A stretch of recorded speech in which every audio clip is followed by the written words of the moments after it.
This is a very simplified view of a human society with the categories which order the totality.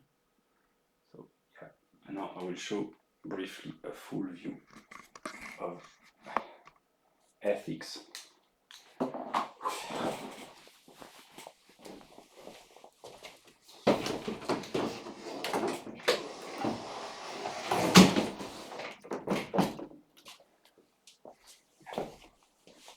So here is how I envision the categories which structure or ought to, should structure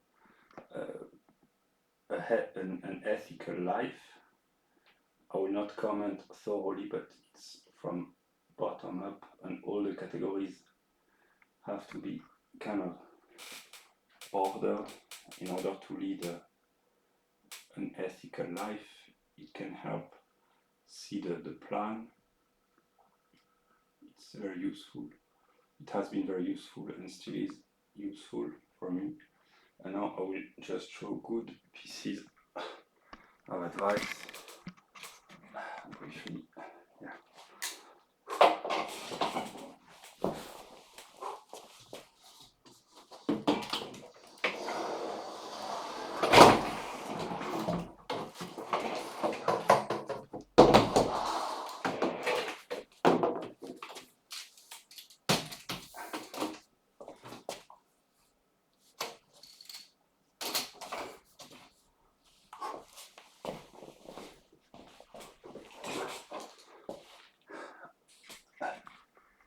Good pieces of advice in a short amount of space. I have been practicing everything consistently. I have tried to, and I have succeeded in being very consistent in applying most or all these pieces of advice myself. Yeah. Actually, no. A marriage, I haven't yet, but otherwise, I have done everything else consistently, or as consistently as can reasonably be done. Yeah, so here are good pieces of advice. Yeah. Okay.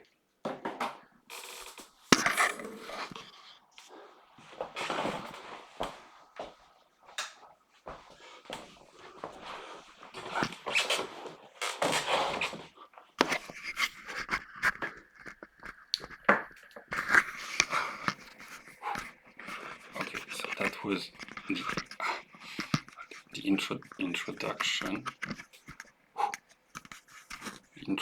Introduction. Do we see? Jeez. Okay. I intend. I intend to record a video about physics, actually about the philosophy of nature. So the introduction has been broadly 4 minutes long. As I start recording this video, we're the 6th of September 2023, and I intend to talk about the philosophy of nature. So this kind of video, it's not very ordered in a sense that I haven't worked a lot to produce the video that I am recording, but I have made pre-working. I have been working, as I'm recording this, early September 2023. I have been working on a lot of things, and I work constantly, but I have dedicated, and I will continue to do so, a significant amount of time to trying to improve my view of nature. And so here I will share bits and pieces of thoughts.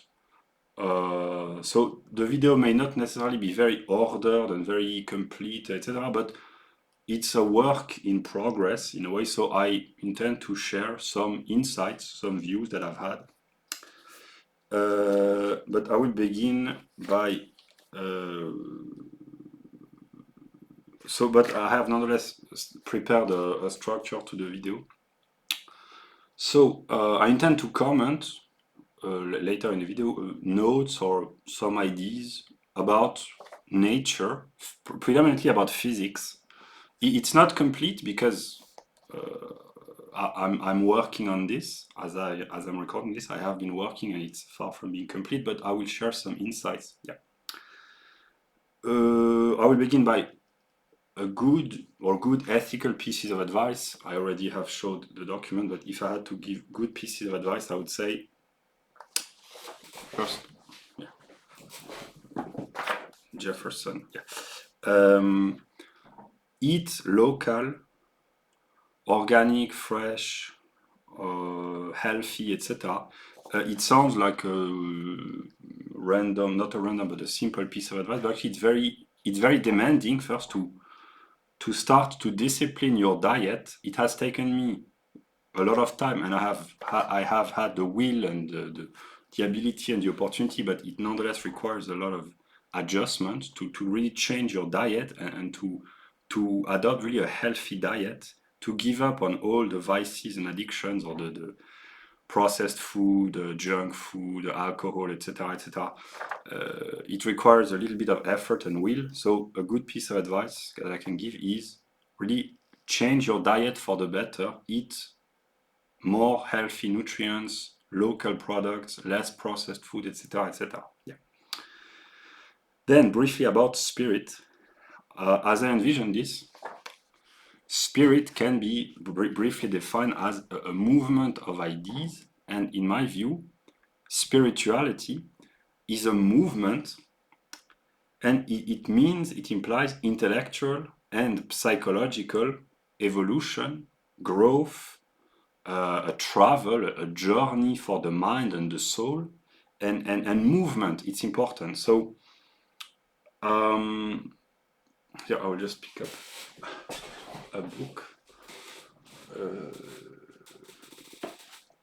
To have a spiritual life, as I envision this from my own personal experience, it means to be constantly evolving. It's really a life, the life of the mind, one might say. The way I envision spirit is the life of the mind, and life means movement, to be able to react and to adapt to external stimuli, to incorporate nutrients for the mind and to grow, to develop, to strengthen, to evolve, etc., etc. That's spiritual life. And I have been promoting, and I will continue to do so, the ideas of Ron Paul, what he embodies, which are actually the ideas of Jefferson, the idea of the American Constitution. And I have settled on this, but because, I explain why, because it is the idea of liberty, political liberty, is that which enable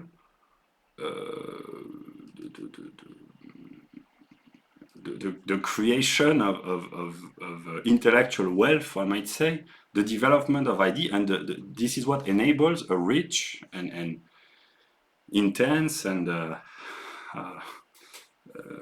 long-lasting spiritual life, namely the ability to have a free society. So that's how to formulate this. The ideas of Ron Paul, the ideas of the American Constitution, they are the center which enables the journey for the mind to thrive and to prosper and to occur, actually. Yeah, so it is the stability, yeah. It is the stability which enables the movement and the development. There has to be a stable center around which the life of spirit revolves, and my center is the spirit of the American Constitution, or the spirit of liberty. Yeah, but otherwise, spirit is a constant evolution, as I envision this, a constant growth, a constant progress. So to be spiritually alive means to gather new knowledge, to reshape one's own worldview, to to incorporate new data, new perspective, and to be willing to improve, to progress, to change, while remaining consistent to some fundamental trends. But in order to be spiritually alive, you have to keep evolving and not be stuck too long on certain views if they hamper progress and growth in a way. Yeah. And here I will quote Jeff Deist. He says in his book A Strange Liberty that, of course, information is being made very abundant in the modern world for those who have access to the modern means of communication. Yeah, so one of the problems is that our attention span suffers. We slowly lose our aptitude for deep thinking and serious reading. We attempt to replace wisdom and understanding with data and facts. That's very relevant, a very relevant remark. If someone today wants to read Austrian economics, for instance, they can do so at virtually no cost other than time. They don't even need to leave home. The smartphone in their palm holds a lifetime of reading and learning in just this one discipline. So why don't more people do so? His view, so I tend to agree with his analysis, but his conclusion is that the short answer is most people are beyond persuasion. It's partly true, but actually no. There is hope. That's my belief that people can be interested in not only Austrian economics but in knowledge and the life of spirit. It requires an effort to make this interesting. That's what I will try to do. But I just make a remark. We live in an era, an unprecedented era of knowledge being made available in an abundance of spiritual and intellectual wealth. All the knowledge, the data, the ideas, the theories, the experiences, the views, the worldviews of men from the most remote recorded past are made available for very cheap or sometimes for free for those who have an internet connection. So the entire wealth of human knowledge is made available, and for this reason alone, we live. No, there are other reasons, but if it was the only trend of the world in which we live in the 21st century, that would be enough to make it a fascinating, amazing era. And I am amazed by this. It's wonderful in a way. It's amazing. It should be a cause for constant wonder.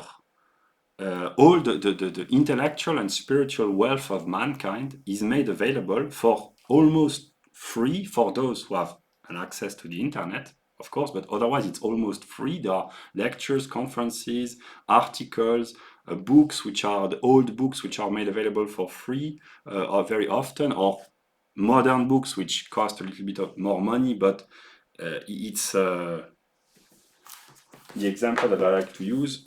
The complete works of Plato, it costs 40 euros. The complete works in a scholarly edition.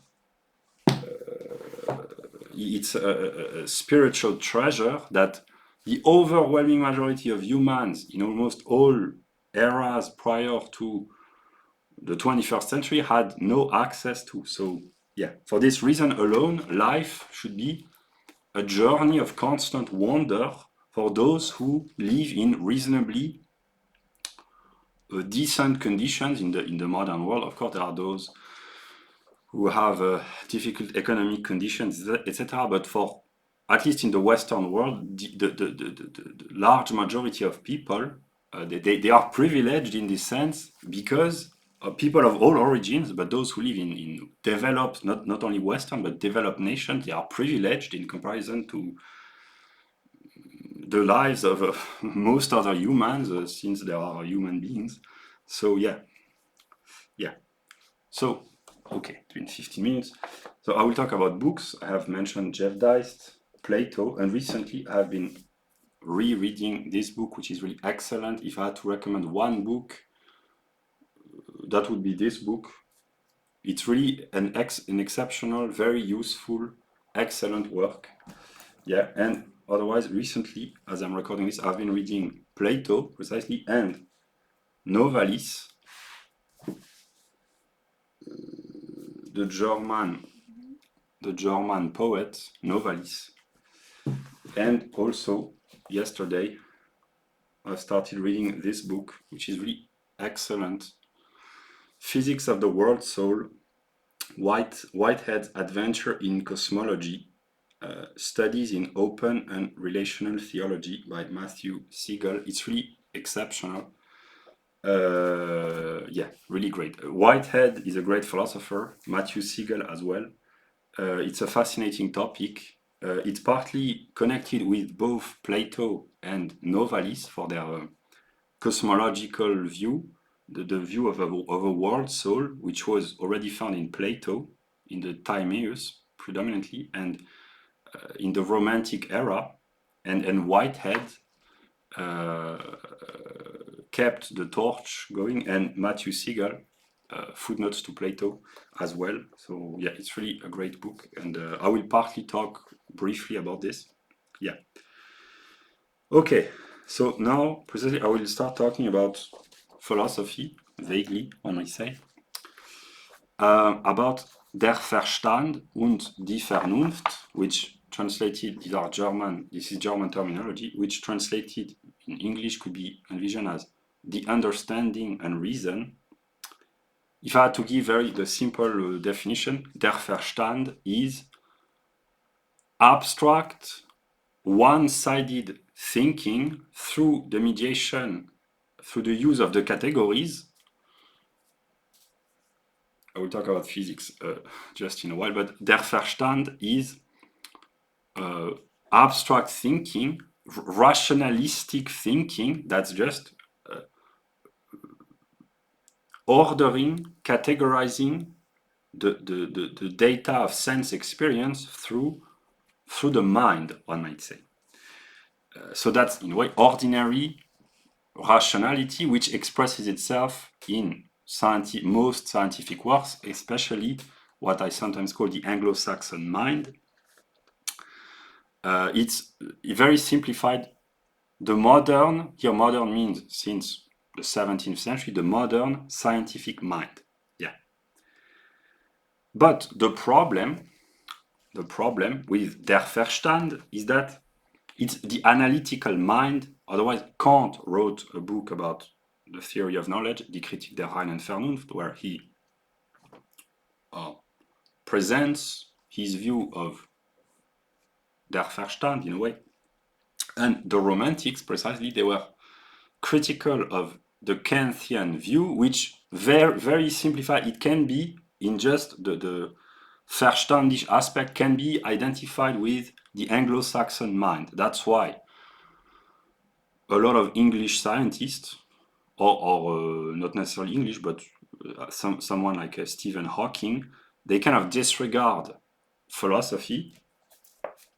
Matthew Siegel mentions this in his book, but I already was aware of this. They kind of disregard philosophy. For them, the last great philosopher which had relevant things to say was Kant, and then Wittgenstein, for those who have been trained in analytical philosophy, but other than the analytical philosophy of the 1930s, etc., for a lot of Anglo-Saxon scientists, philosophy is kind of worthless. That's their view. That's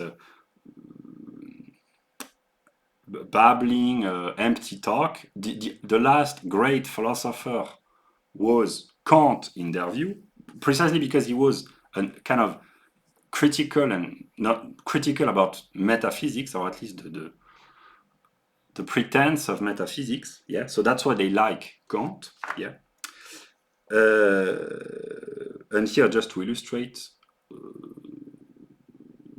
someone like Dawkins or someone like Charles Murray, in a different way in sociology, but their work, or someone like Richard Lynn, their work, or most Anglo-Saxon scientists, their work, usually it contains a lot of statistics, graphs, it's very quantified, it's filled with data,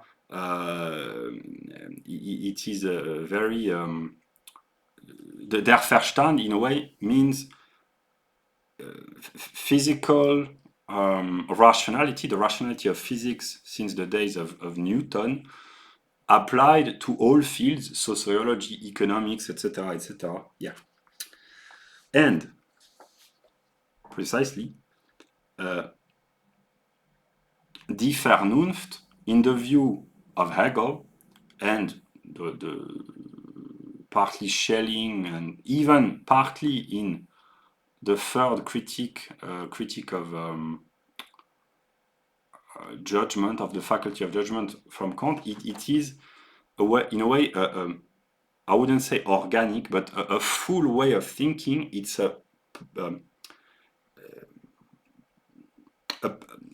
the meaning is different in Kant and Hegel. Basically, for Kant, reason means an idea which organizes, guides a totality, a guiding principle which organizes a whole, a totality, and also the ability to set aims, ends, goals. So it's a reason in a sense of the faculty to think about higher purposes, the higher aims, the ends which have to be sought. So it's really the ability to set a purpose, whereas Der Verstand is more analytical. Here I really simplify.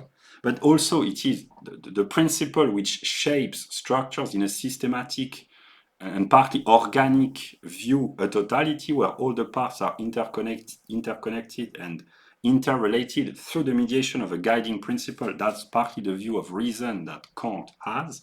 And the example is an organism, living things, living organism.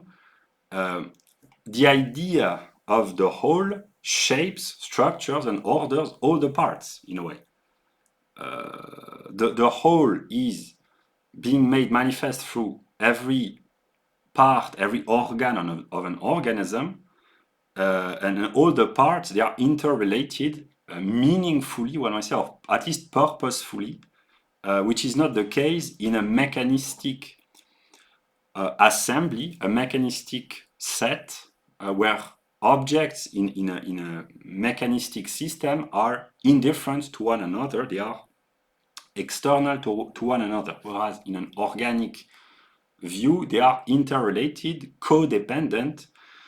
Yeah. So reason would be very simplified. That's not the philosophical rigorous definition, but basically it would be organic thinking, whereas Der Verstand would be more analytical, kind of mechanistic, because it separates determinations which in reality are united. That's why it's a faculty of analysis, of separation, of abstraction. Yeah. But in the view of Hegel, the view of reason that I've just briefly mentioned is partly correct, but actually in his view, it's also reason is, the Vernunft is the ability to unite by a thinking activity the determinations that Der Verstand separates. So it is the ability to connect, to synthesize, one might say, that's not the vocabulary of Hegel, but to unite what Der Verstand separates. Yeah.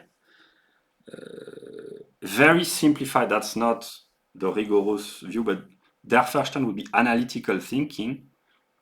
Reason would be synthetic in the ability, the faculty to unite, to collide together thought determinations which are usually left separate and detached and are abstracted by the analytical mind. Yeah.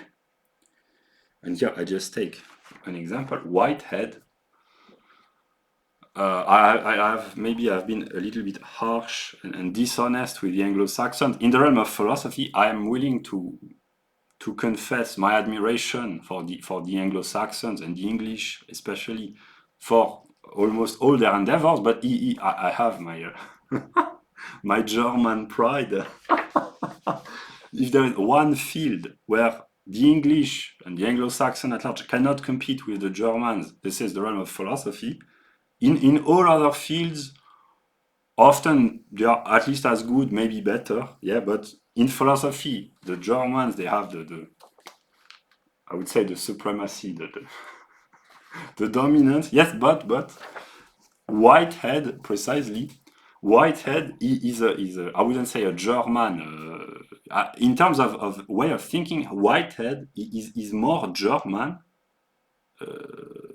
than all the other English philosophers, and he's really a top philosopher. Whitehead, if we talk seriously about philosophy, which actually is a form of theology in a way, Whitehead probably is the greatest English philosopher, because all the others, they have been very influential. Bacon, Locke, David Hume, he was Scottish, but let's say he's partly he's an Anglo-Saxon, Bentham, Mill, etc., etc. Bertrand Russell, etc. They have been very influential, but they are not philosophers in a sense where the Germans understand this word, namely talking about God and the absolute and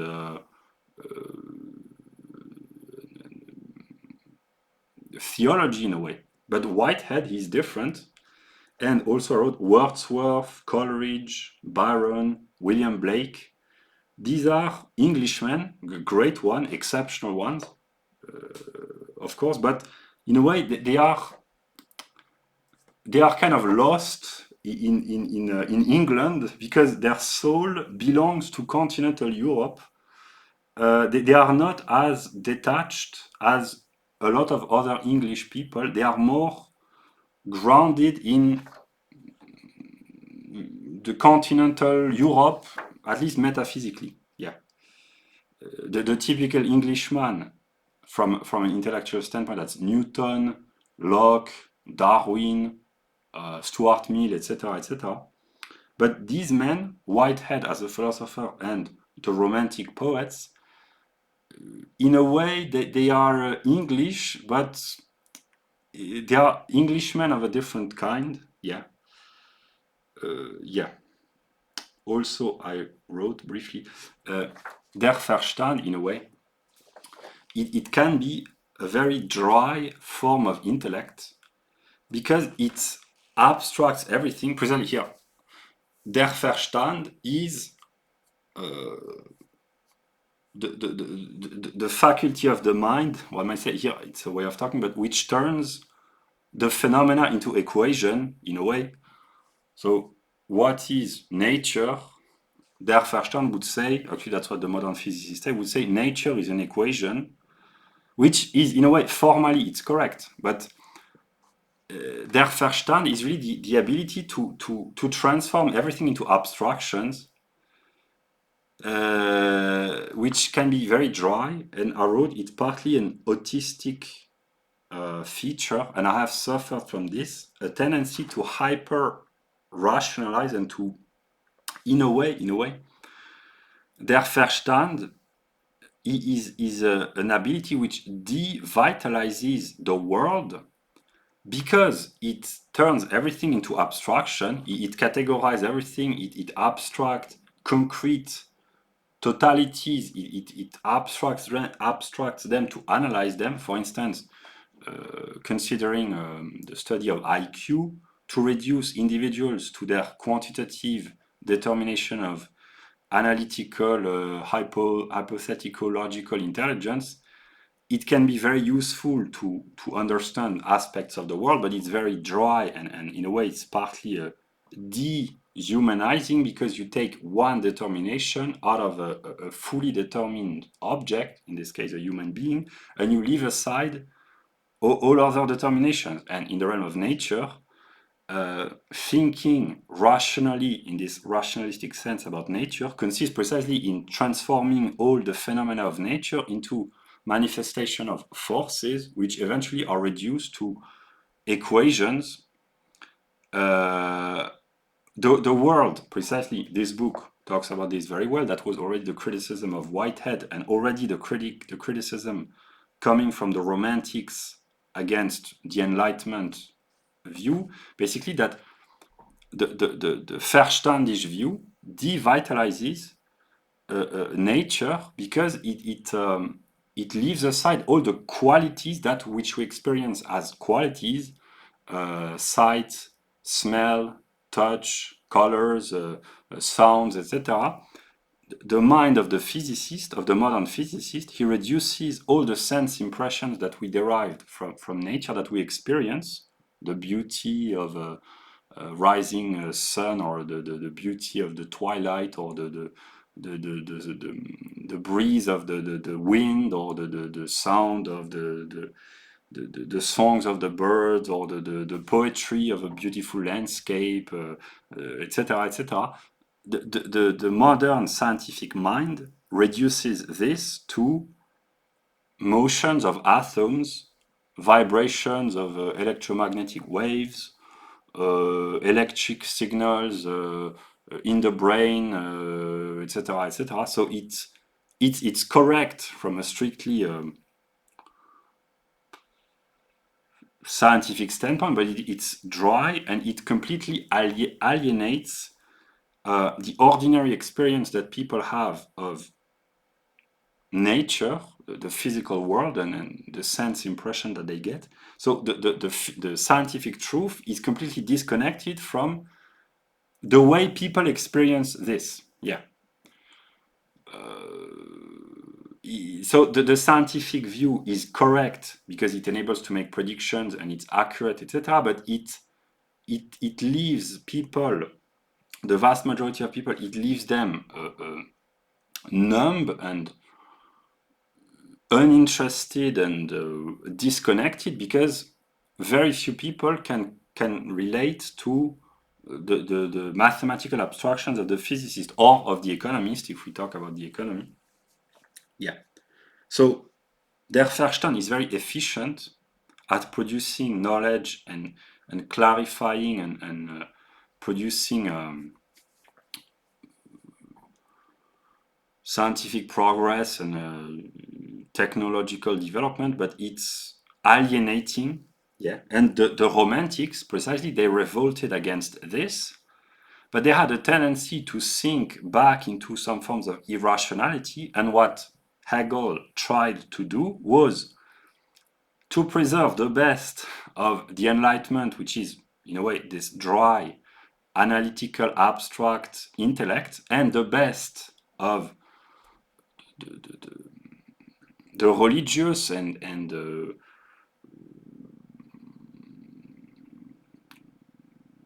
religious relationship with the world and with nature, without sinking into complete irrationality. And the attempt to reconcile both is the philosophy of Hegel, basically. Yeah, I wrote about a total view of the world. Whitehead, like the Romantics, they revolted precisely against what can be called specialization. It's a later trend, because in the 18th century, specialization had not reached the extent that it reached in the second half of the 19th century and the 20th century, where people have become more and more, because science has gone through a tremendous process of growth in terms of quantitative data, complexification as well, with the new theories in physics, chemistry, and then the social sciences, biology, etc., etc., and the social sciences. Science, in a way, has become, because knowledge has developed and increased quantitatively tremendously over the past, since the scientific revolution, actually, since the 17th century. It has grown tremendously, and therefore it's more and more difficult to have and to adopt a full view of reality. And the last philosopher in a chronological perspective who tried to adopt a full view of the world was Hegel, the last philosophical encyclopedist, one might say, in a philosophical sense. The past 2 centuries have been, in the realm of philosophy, attempts to revolt against Hegel and his system, precisely against this insane, in the view of mostly the Anglo-Saxon philosopher, this insane attempt at rationalizing the totality. So against the attempts of the metaphysician, I simplify, and with the growth of science over the past 3 centuries, there has been a growing specialization, namely in order to become efficient and to bring contributions, one has to quickly become a specialist to focus on really one aspect, a sub-branch of a scientific field. The branch of biology, there are many branches in physics as well, particle physics, astrophysics, cosmology, relativity, quantum physics, etc. They are partly, of course, they are all interconnected. But in order to become really an expert in the modern scientific industrial complex, one might say, one has very often to specialize, because this is what offers the best opportunities to bring contributions. And the experiments are very costly in terms of investment in particle physics, for instance, or in astrophysics, the telescopes, etc., or in particle physics, how do you call this, large hadron collider, the particle accelerators. Yeah, it's very costly in terms of investment, so it's very difficult to make improvements as a scientist, because it requires a very highly developed industrial or technological complex. Making contributions to science while sitting in your office, working alone and reading books, is difficult in the modern world. What the English call armchair theorizing.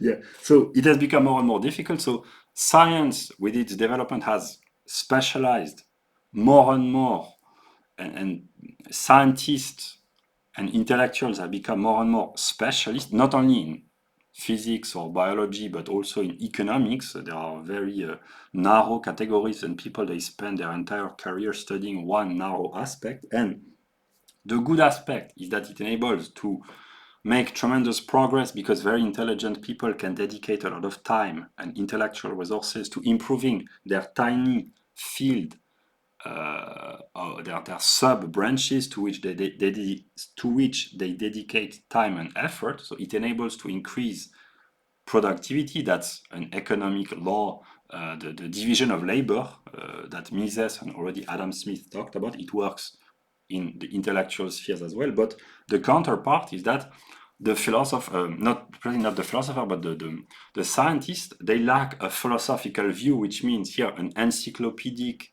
total view. So they see the parts. Each specialist sees his own part more and more clearly, with a microscope. But the risk is often that it brings about myopia, because they do not have the time or the interest, or sometimes the ability, to see the full picture. Of course, here in the realm of physics, I'm not an expert about the scholarly world of physics, but I guess that people who are competent in physics, they have at least a full view of physics. But if they do so, which is the case for most competent physicists, they usually do not have the time to be competent fully in other fields, sometimes like biology. They can be competent in physics and chemistry, maybe, but then to be competent in biology, sociobiology, psychology, economics, sociology, politics, art, philosophy, metaphysics, for a lot of people, they are literature, etc. They are not sometimes, or most often, they are not even interested in attempting to see the full view. And precisely the Romantics, someone like Novalis, revolted against this already, that they already had a hint of this process of specialization, which threatened to lose sight of the whole. They revolted against this, and the Romantics, they promoted a full view, a full experience of the totality. And Hegel is the guy who did this in the most rigorous sense. The last, if by philosopher we mean a system builder which aims at the totality of knowledge, Hegel is the last serious philosopher. There have been other attempts, but Whitehead partly is one of them, and is a great one, of course, but most philosophers over the past couple of centuries haven't even attempted to build a system of the totality. Yeah. And precisely what the Romantics complained about and what they criticized in the Enlightenment ideas was this fragmentary perspective on reality, which for them was alienating and brought suffering and alienation, yeah, and they revolted against this, and they tried to reunite through poetry, for instance, the perspective of the totality. This is what Novalis talks about in his writings, yeah. And Whitehead was, as far as I know by having read this book, was influenced indirectly by the philosophy of Schelling through the mediation of the Romantic English poets and partly through his knowledge of Plato. And precisely Whitehead was trained in mathematics, physics, but also philosophy. And he was a very highly educated in the noble sense. Here, it doesn't mean formal education, although it was as well, but educated in the sense of he had an interest and a respect for really high culture, the classics, poetry, etc., etc. Yeah, he was really an exceptional man, one might say. Yeah,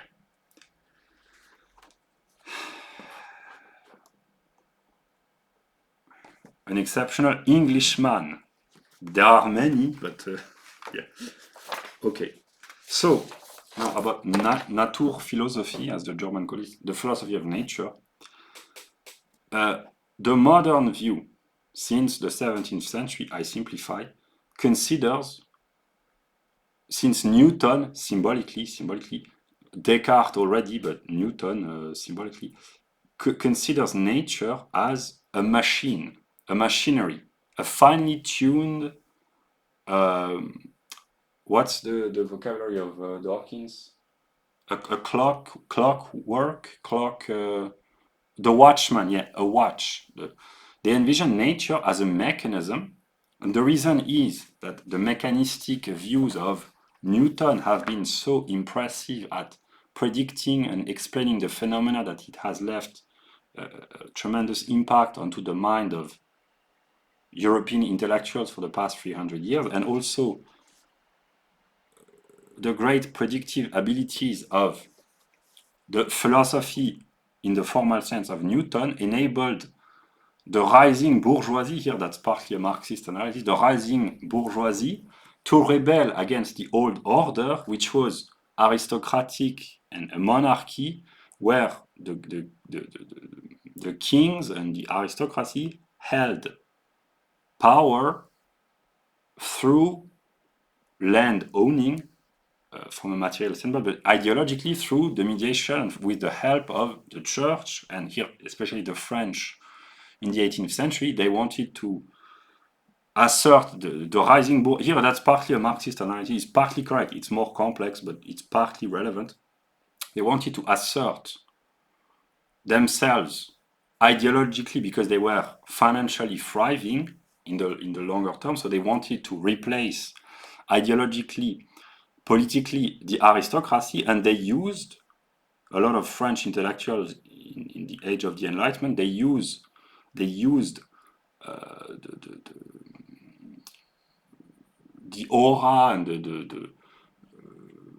the intellectual power of the philosophy of Newton to get rid of the church, in the sense of, here that's in the case of France, the ideological dominance that the church, which was partly in league with metaphysics, basically, theology and metaphysics, the authority of Aristotle, scholasticism, etc., etc., and the French, they wanted to get rid of the power of the church, so they used Newtonian physics to discredit the pretense of metaphysics. And Kant, I simplify, he tried to save the respectability of metaphysics, but actually he kind of gave to the critics of metaphysics the tools to finish off metaphysics. And Hegel, in a way, he was on the side of Kant because he wanted to save metaphysics as well, because he was on the side of the theologians, but he was more thorough and more serious than Kant, in a way. So they agree. Kant and Hegel, they disagree on a lot of, Hegel disagreed on a lot of aspects of Kant's philosophy, but he respected Kant nonetheless, and he agreed at least on the importance of metaphysics. Yeah. But he took metaphysics even more seriously than Kant, in a way. Yeah. That was just, yeah. So I wrote, nature as an organism.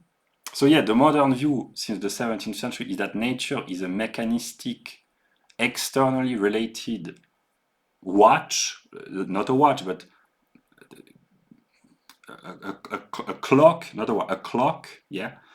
And since Descartes and Newton, thinking men in Europe tend to consider nature as a purposeless, in a way, soulless machine, including organisms. Sometimes that was the view of Descartes, which in a way it's a devitalizing. It takes away the soul and the wonder, in a sense, of the life of nature. It reduces nature to a set of equations.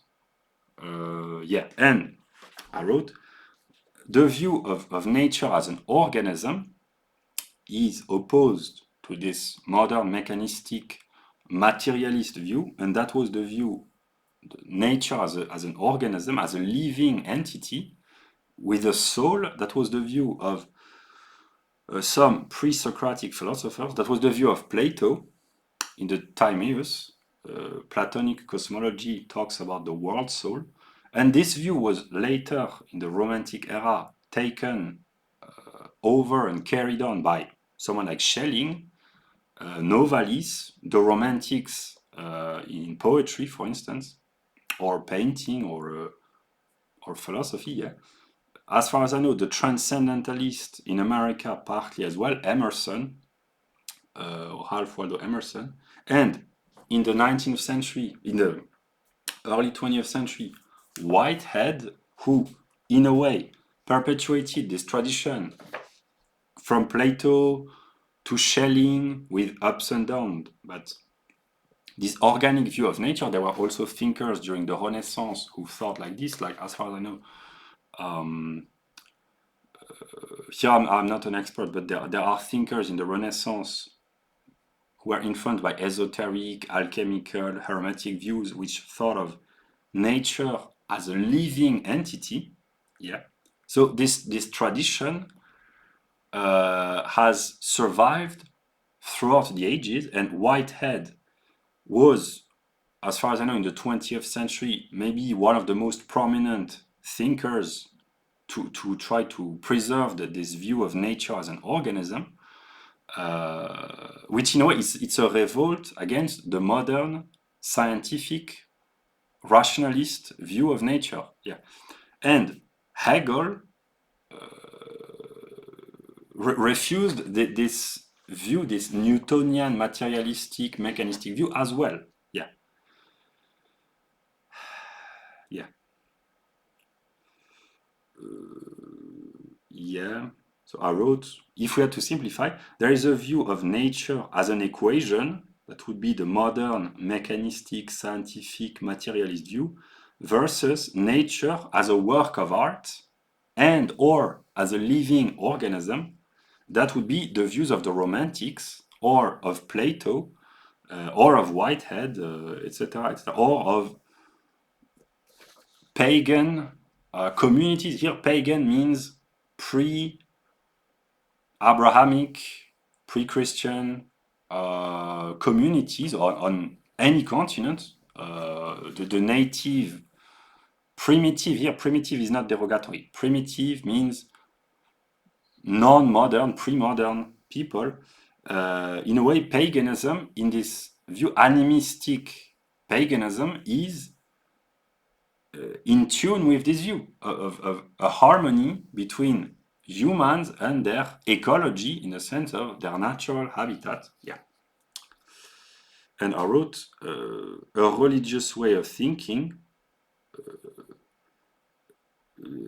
Religious people of all sorts, usually, when they believe in a creator, they believe that that God, however they call this entity, but God created the world with a purpose, and that there are signs in the world of nature, the planets, the change of the seasons, night and day, animals, the ordering of nature is intentional, is the work of a creator, is purposeful, and this view contradicts the modern mechanistic view of efficient causes, namely nature as a mechanism.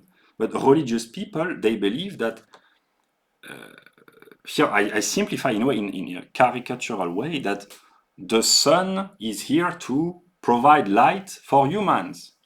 That it's really to predicate intent, purpose, and sometimes meaning to natural objects. In a way, it's the way humans have thought for thousands and probably tens of thousands of years since there were humans. It's only the modern mechanistic rationalist view of the 18th century, of the 17th century, Galileo, Newton, Bacon, Descartes, etc., and the Enlightenment, and then modern science, which contradicts the experience of most humans, that most humans have had for the entire existence of modern human beings. Because precisely the modern scientific view envisioned the world as being, in a way, of having randomly emerged out of the primordial quantum void.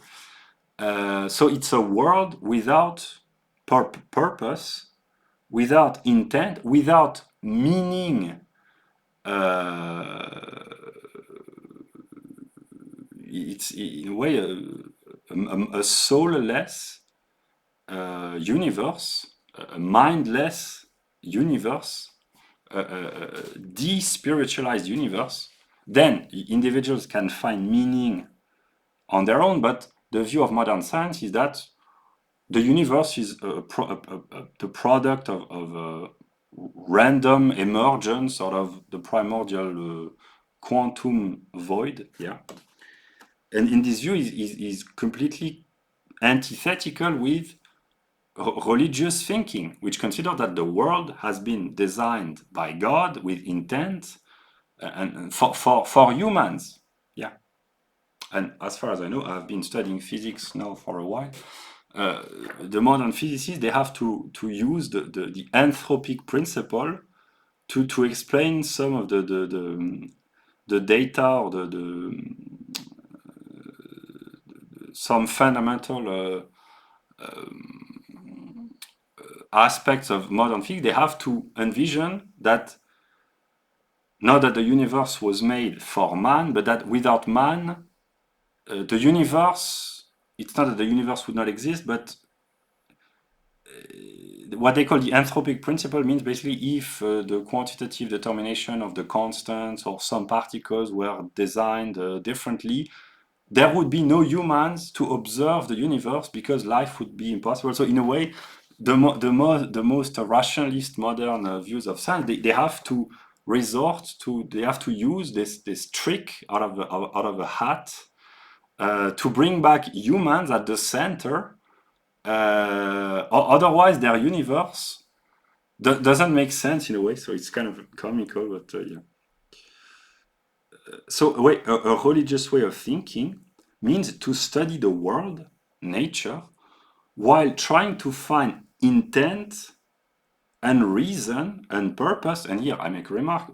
Hegel criticizes Newton very often, and he praises Kepler, and he accuses Newton of having stolen the fame which in his view ought to be attributed to Kepler. But what Hegel praises in Kepler is that Kepler came with, in a way, a religious mindset, although he was a scientist.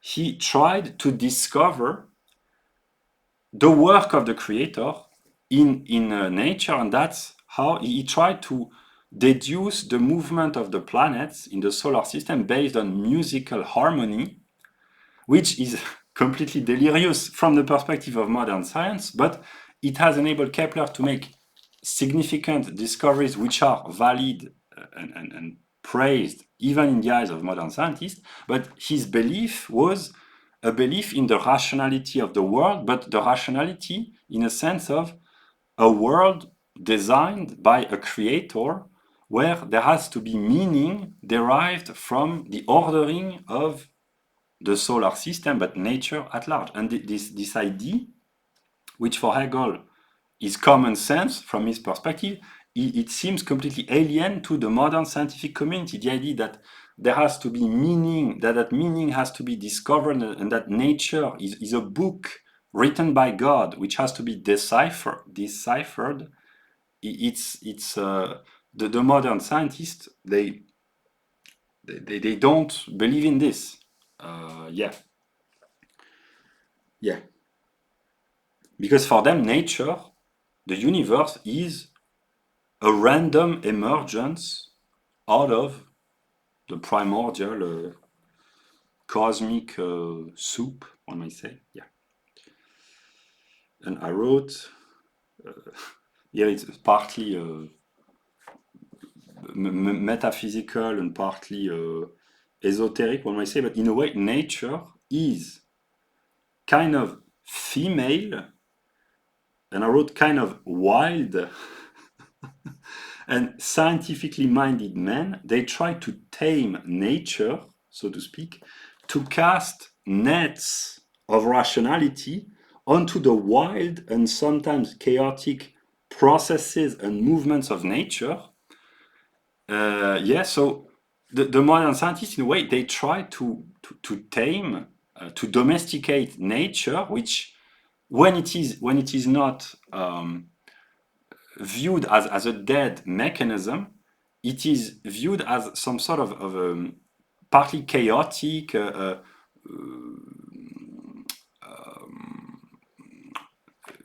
spontaneous and wild, in a way, process. And the dry rationality of modern scientists, in a way, it's a form of masculine intellect, but which can be which can be excessive if it's too dry, too abstract. That's the Verstandish view. And so that's really the Enlightenment mind, the modern scientific mind, is really, like I said, these are scientifically inclined men who try to tame nature, to domesticate nature with their theories. They try to contain nature, which always tries to escape their attempts at being domesticated. That's the view of in the history of physics, when Einstein theorized classical physics, in a way, that was the moment when it opened a new field, the later development of quantum physics. So as far as my scientific culture goes, when Einstein completed and achieved classical physics, which had started with Galileo symbolically, Einstein's earlier theories were the pinnacle of classical physics. He had solved the contradictions of electromagnetism, the movement of Mercury, etc., around the sun, etc. Okay, but actually, it opened indirectly his work, opened the gate for quantum physics, which in a way re, reopened the chapter, the theoretical history of physics, which was thought to be at the end of the 19th century that physics was being domesticated, the mysteries were being revealed, everything was in place, etc. And then at the onset of the 20th century, general relativity and then quantum physics, which makes nature in a way even more strange and difficult to tame, one might say, and to yeah. So I wrote the Enlightenment, modern scientific mindset, in a way that's dry masculinity, which tries to to to to grasp and to domesticate nature through pure intellect, and Romanticism would be a warm and passionate embrace of nature. The Romantics, they have a different relationship to nature than the scientifically minded, scientifically inclined Enlightenment thinkers. For them, nature is an entity to be embraced with wonder and passion. Yeah. So they have a different relationship. Yeah. The Enlightenment, here I simplify, but the Enlightenment thinkers, not only those of the 18th century, but those who are in the continuity from a scientific standpoint, they see nature as something which has to be domesticated or exploited or mastered, whereas the Romantics, for them, it is something to be celebrated and to be embraced. Yeah, so they have a different perspective. And in a way, nature, if we use images, can be envisioned as, in a way, that's kind of the body with some primitive tendencies or instincts. Nature is the realm of, well, sometimes aggression.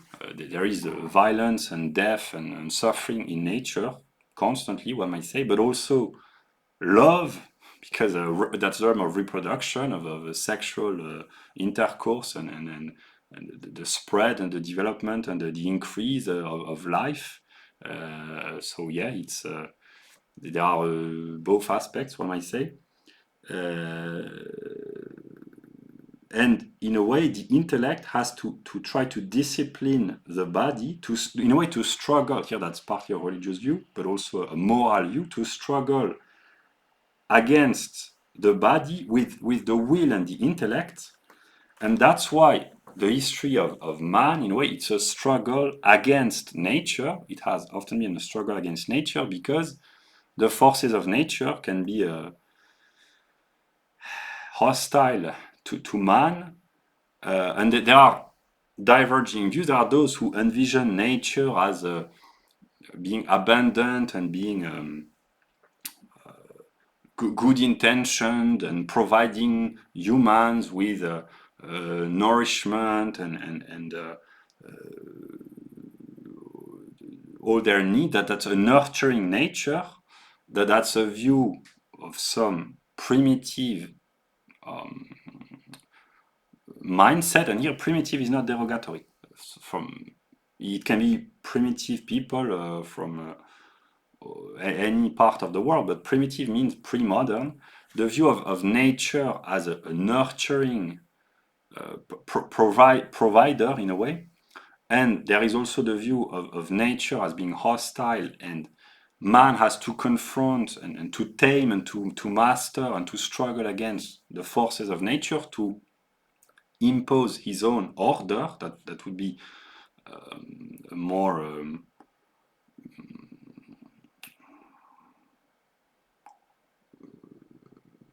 I wouldn't say necessarily modern, because men have had to struggle against the forces of nature for a long time, but it's a different perspective. And in the history of thought, there are those who think that the state of nature, they envision this as some sort of primordial paradise, and others who are more pessimistic, like Hobbes, they envision the state of nature either here it can either mean absence of legislation and system of law among men, or differently, in someone like Rousseau, a less civilized or pre-civilized state of human society. For them, depending how they envision this, nature can mean the realm of chaos and anarchy, or abundance and harmony, depending on the perspective of the political thinkers. Hobbes, for him, state of nature was a state of constant violence. For Rousseau, it was more envisioned with more, I wouldn't say optimism, but a more nostalgic view, like it was a state of harmony which predated the separation of men, the inequalities, etc. That's primordial communist paradise. That's one way. The noble savage. That's another trend. Those who think that peoples who are less civilized in terms of economic or institutional development, they are, in a way, they are. Noble and they are superior morally. It has been a trend, a recurring trend in the history of Western thought to believe that less civilized, here it's not derogatory, but simply people who are less economically developed, in a way they are better morally because they are not corrupt and tainted by civilization. And there are those who have the opposite view, namely that those who are less economically developed or civilized are kind of primitive, here partly in a derogatory sense, and that civilization is an escape out of the harshness and the trouble brought forth by the hostile forces of nature. Yeah. So there are these two tendencies.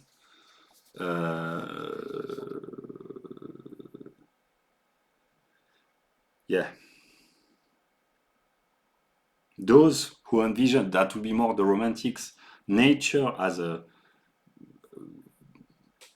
presence which has to be embraced with warmth and passion, maybe, or wonder, and those who believe that it is an obstacle or a challenge which has to be overcome by adapting nature to the needs of men. That would be more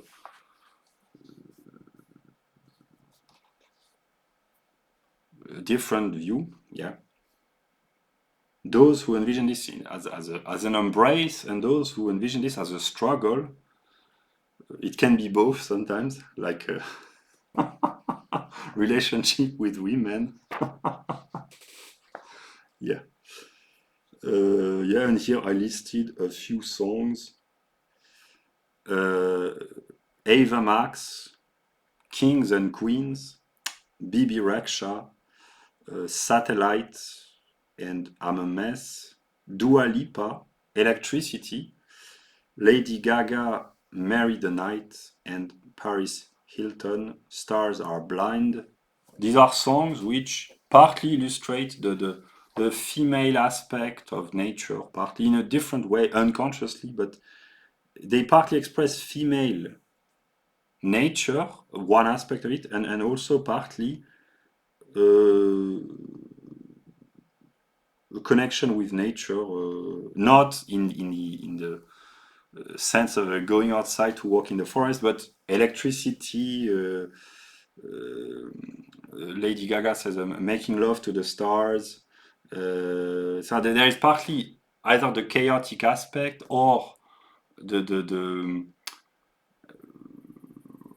how should I explain this? The instability. Yeah, the instability.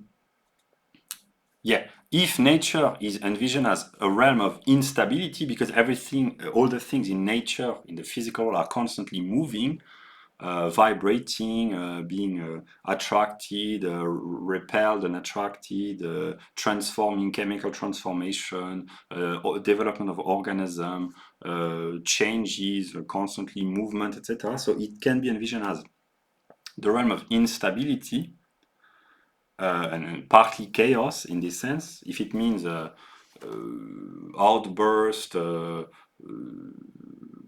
flow of movement, but also it can be the realm of life and excitement. So there are these two aspects. And here briefly about the philosophy of nature in the view of Hegel. The Romantic thinkers, their views of nature have been discredited because it's considered mumbo jumbo by modern scientists, and it's not always very accurate, precisely scientifically. But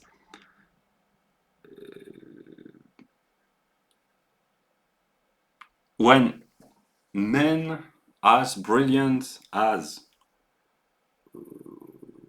the German philosophers, or if we go back further in time, someone like Plato or even Whitehead, when they express views which are at odds with the modern views, when men like these, either Plato in antiquity or Schelling or Hegel in the 19th century, or Novalis even, or Whitehead in the 20th century, when men like these express views which seem very weird or difficult to understand, at least it has to be considered because these people are not idiots. So even, I mean, what I'm trying to express is that when someone who is really a genius, when he says things which appear really weird or even dubious, or it doesn't mean that everything that they say has to be trusted or believed, but at least give them credit.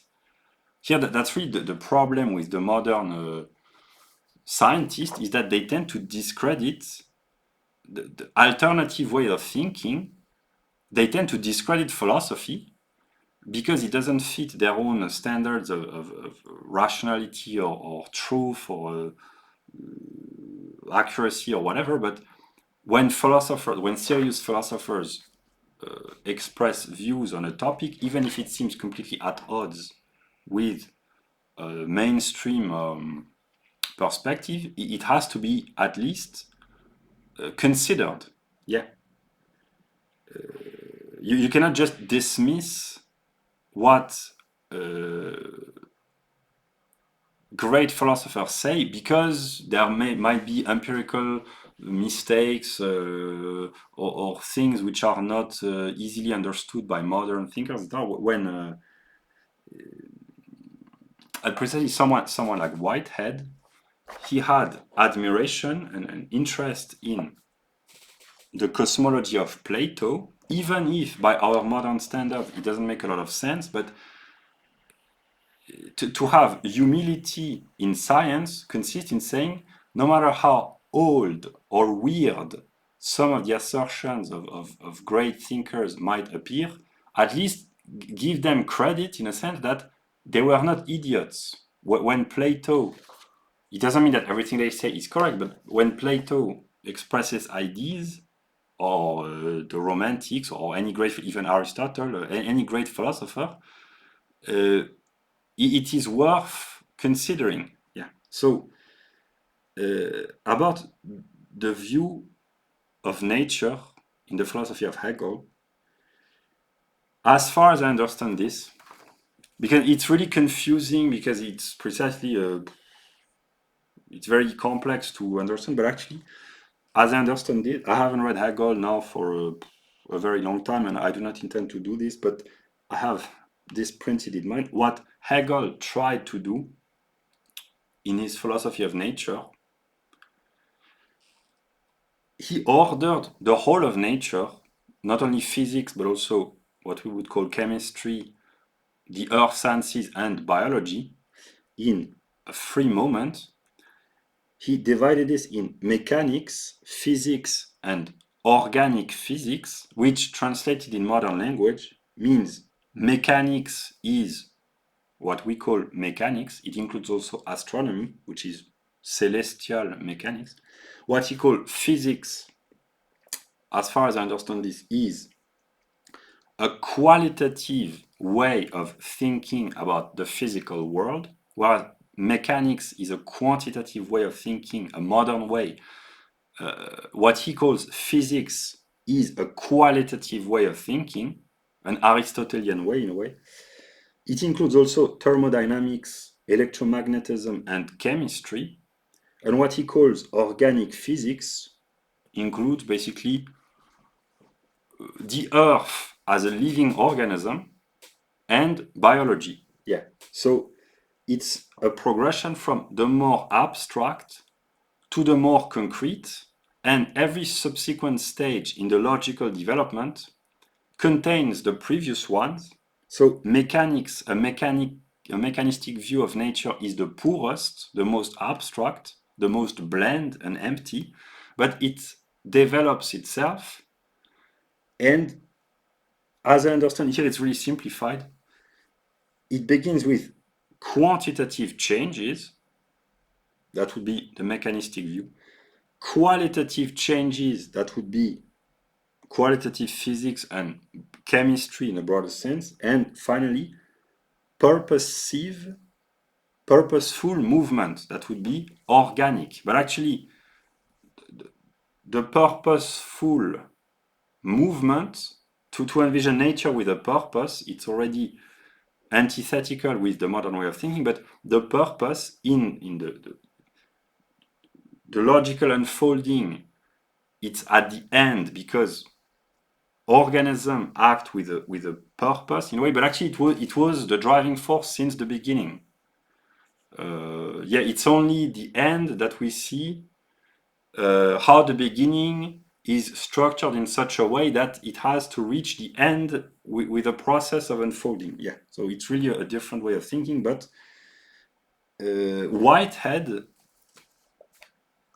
in a way, he thinks like this. It's a different way of thinking. It's an organic way. It means thinking about all the parts as being interrelated and interconnected, and thinking in terms of growth and purpose. And yeah.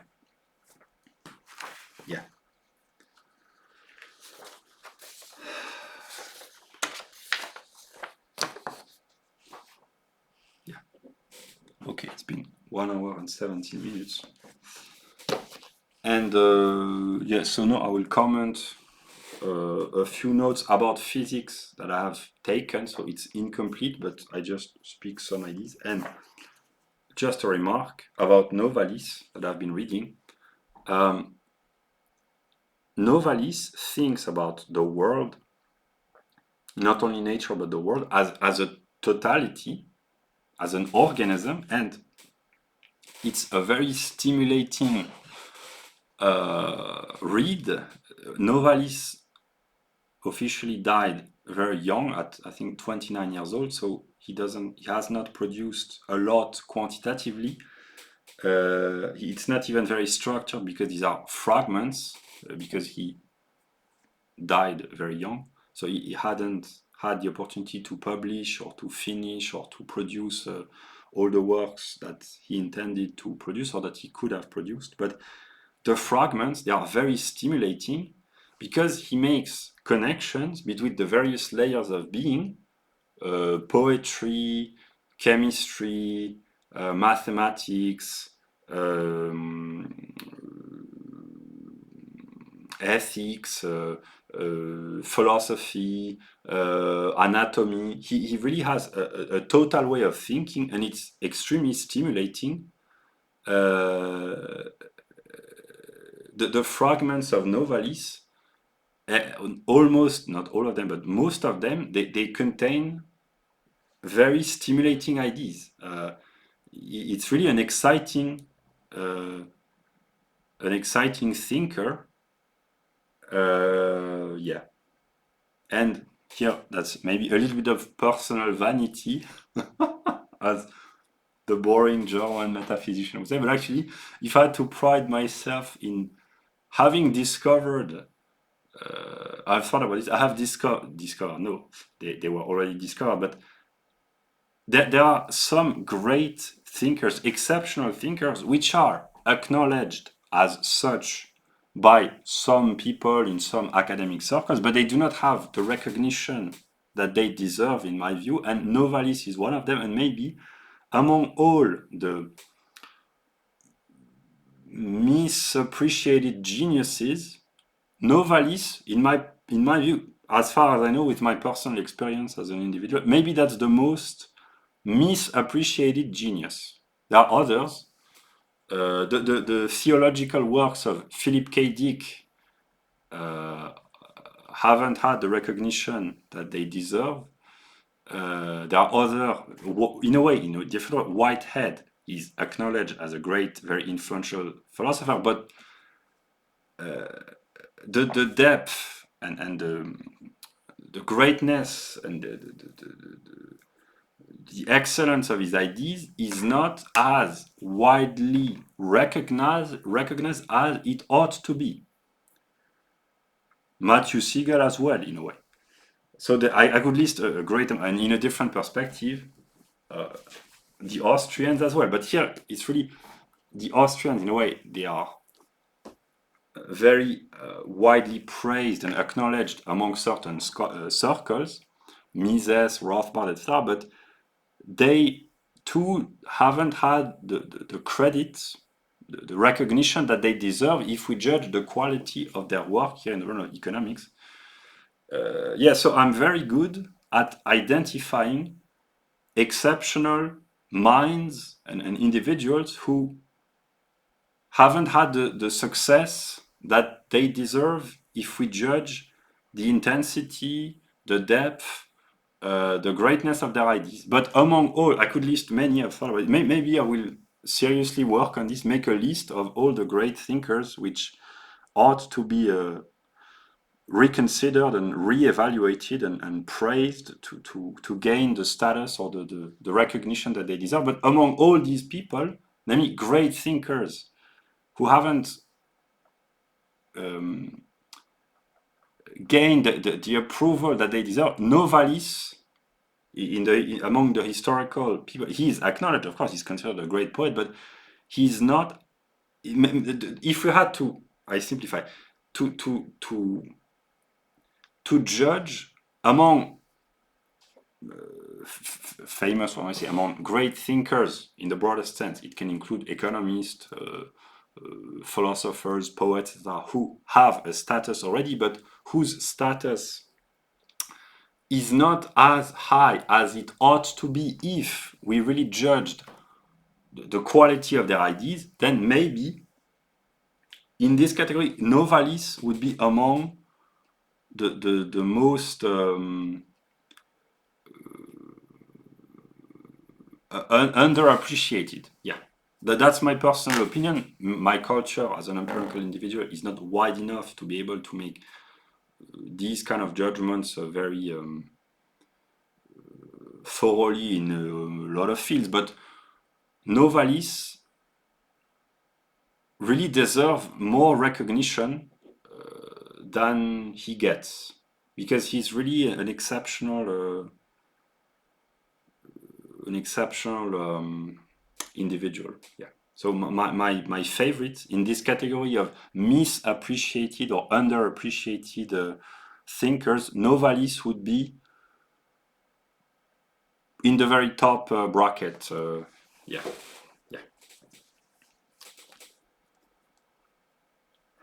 Okay. So now I will make a few comments about physics. So it will be weird, but I have interesting things to say. I just make a remark. I have been studying physics just to gain a scientific literacy. Like I have studied economics to gain economic literacy.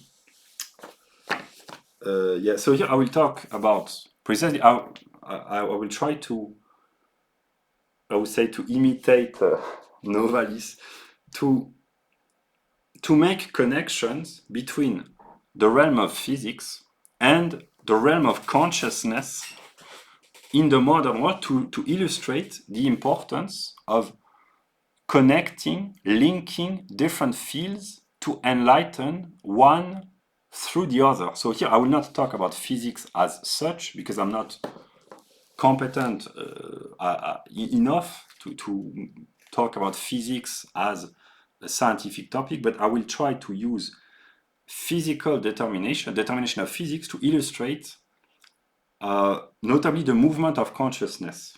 Yeah. So to illustrate how studying one field of science can enlighten, and actually does, enlighten other aspects. Because eventually the world is one and everything is interrelated, so the patterns are to be found at every layer, and enlightening one layer through the mediation of the concepts of another layer can be enriching. Yeah. So I will make a few remarks.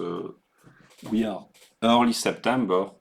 I have been working on a lot of things, and I will continue to do so. But here are just a brief. Yeah, for the remaining of the video, I will make just remarks. The structure here is I have started studying thoroughly a handbook about physics, college level, and I just listed remarks about the movement of consciousness. So, yeah. Okay. In physics, in classical mechanics, an object is thought to go in a straight direction with uniform speed, and that's the envisioned paradigm, and an external environment, a physical environment, exert a force onto this object which is supposed to go in a straight line, and this is called a force, namely the influence that a physical a material environment has onto objects by forcing, in a way, objects to deviate from their linear trajectory at uniform speed. And there is, so here it's kind of difficult because I'm not sure that the translation in English of technical terms of physics is correct, but it's not really relevant. What is important is to get the point that I'm trying to communicate. The force of inertia, when the example from the book that I've been reading is a ball put into a car, set into a car, and the car is going in a straight line, and when the car turns on the left, the ball has inertia compared to the road. So the ball, in ordinary language, would like to keep going in a straight line, but the car is turning on the left, so the ball preserves the momentum. That's not the vocabulary, but preserve the momentum of inertia, and that's why the ball in the car, when the car turns towards the left, the ball would like to keep going in a straight line, but actually it is being deviated towards the right, simply because it keeps its straight direction in a reference, the car which goes on the left. It's not very well formulated, but what I'm trying to formulate is that going in a straight line, so in the realm of consciousness, going in a straight line in an environment which attracts people towards the left means that you will be moved towards the right.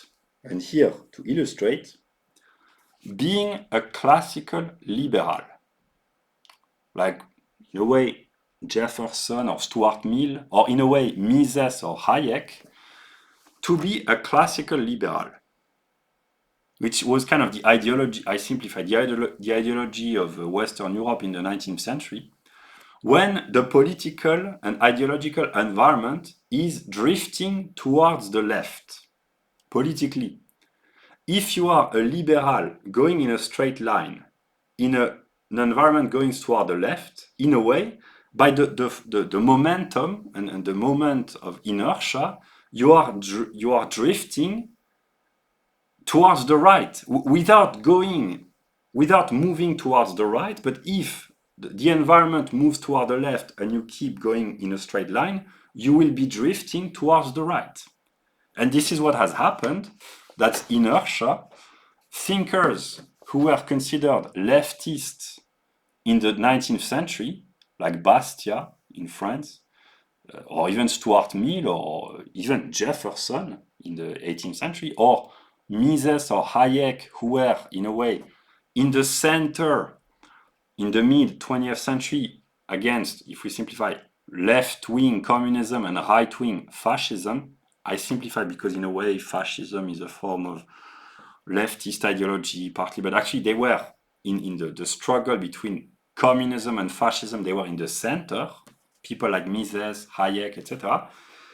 But if the ideological paradigm or the environment drifts towards the left, and if you remain standing in your straight line, you will drift towards the right. That's a process that we find in mechanics that's called inertia and the momentum of inertia or the force of inertia. But actually in politics, that's how it works as well.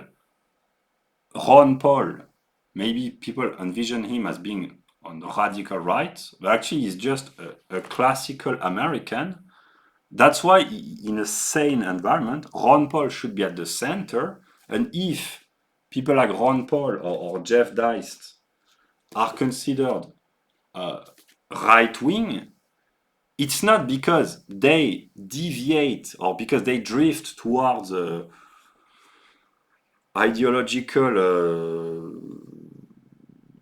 wanderings of the right. It's simply because the environment, the political and ideological environment, and economic environment is drifting towards the left, and there are simply people who remain stable with a classical liberal, in the noble sense, a classical liberal view, and they are, in a way, forced to drift towards the right without changing.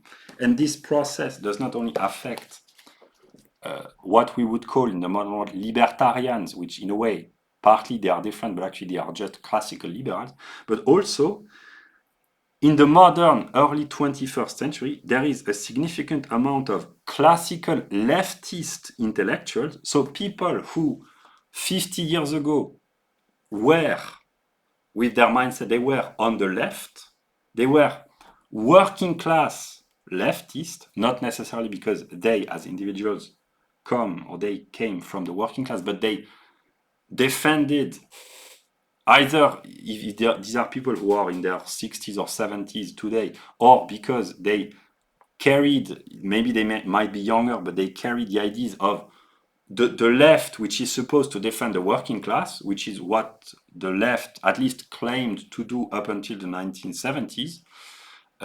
There are a significant amount of leftist intellectuals who they were not in the center of the car drifting left. They were, in a way, on the left side of the car. But when the car drifts toward the left, they would like, that's not a conscious decision, that's inertia. They would like to remain where they are. But if the environment drifts toward the left, like the liberals who become radical libertarians on the right, they are drifting towards the right. And this explains why there is a significant amount of classical leftist intellectuals in the modern West who are drifting towards conservatism, but not because they change their ideas. It is because they remain faithful to their classical working class leftist views. Here I simplified. It's not very complex political theory. I really simplified. But basically what I'm trying to express is that the classical liberals, here it means, in this context, it means the ideas of Jefferson, basically. 18th, 19th century liberalism, which in the modern world are libertarians. So the classical liberals, because the ideological environment, political, economic, intellectual in the modern West modern here means the past 70 years, has drifted ever more towards the left. Classical liberal, they are being deported ideologically towards the right or the radical right. And classical leftists, they are being deported towards the conservative right in a way. This is what happens. That's why there are a lot of people who are confused, because the people who drive the environment towards the left, in a way, they are not necessarily very numerous, but they have a lot of influence: journalists, scholars, intellectuals, politicians, influencers, etc. They artists in the movie industry.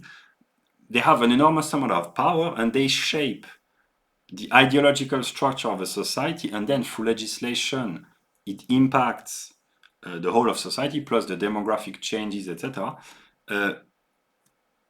The West is moving ever more towards the left, as at least the ideological frame. Therefore, the people who remain stable, whether these are classical leftists or liberals or libertarians or people who identify on the right, they are being deported or drifting ever more towards the right, simply because they preserve their uniform movement in a straight line. Yeah, that's why there is a lot of confusion.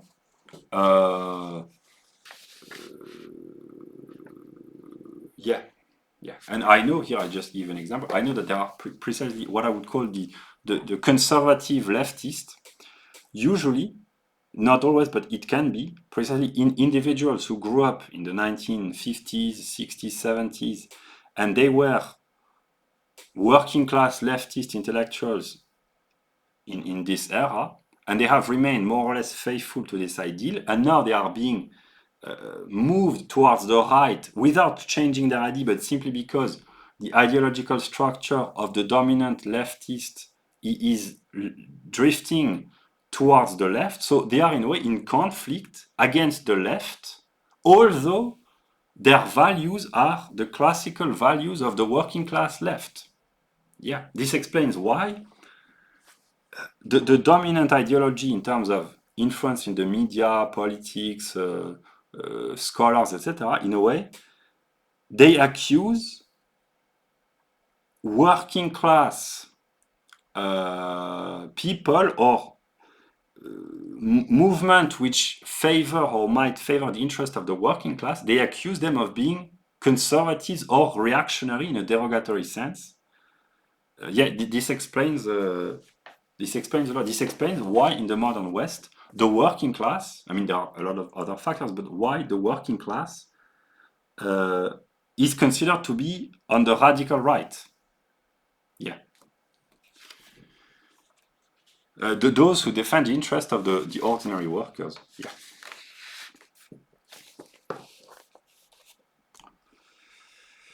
Also here, inertia in the physical sense of the ability to resist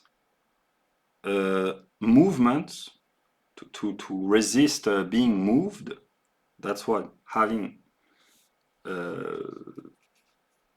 inertia, a great inertia. I wrote, individuals who have a relative amount of intelligence plus culture, will, and character, they are much more difficult to be moved in a way, to be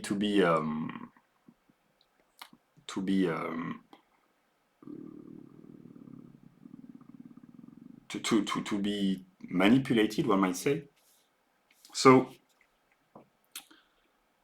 that's why uprooting people makes it a lot easier to move them around, to manipulate them. People with roots, who are rooted in a tradition, with a culture, here in the broadest sense, they are much more difficult to manipulate, simply.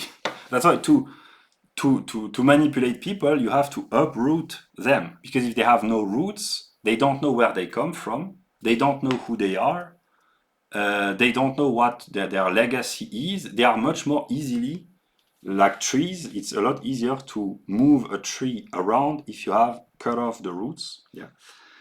And I wrote, so yeah, inertia, the physical definition is the capacity or the ability to resist acceleration given a determinate environment. So there are two types of inertia in the realm of consciousness, the good and the bad one. In a way, the people with a culture, intelligence, will, and character, in a way, they have a strong inertia in a sense that they can a lot more easily resist attempts at being accelerated in a dubious direction. But the counterpart is that people with a rather lower level of intelligence, who have been uprooted culturally, who have been brainwashed, who are easily influenced by peer pressure, most notably women, and who live in significant levels of comfort socially, not necessarily economically, but socially. These people, in a way, they also have a high level of inertia, but here in the sense, it's very difficult to move them in a righteous path, one might say, for all the aforementioned reasons. So inertia can be for good or for bad. It simply means that there are cultural, intellectual, economic, social, psychological aspects which render people, whatever their ideas are, easier or more difficult to move around, to accelerate, if we had to use the vocabulary of physics. Yeah. It's just a common sense remark, but simply it explains a lot that there has to be, if force is defined in physics, the ability of ability is not the correct word, but the faculty or the capacity of an environment to bring movement and acceleration to an object, then there is a significant amount of force which has to be exerted upon individuals precisely to condition them, brainwashing, conditioning, etc.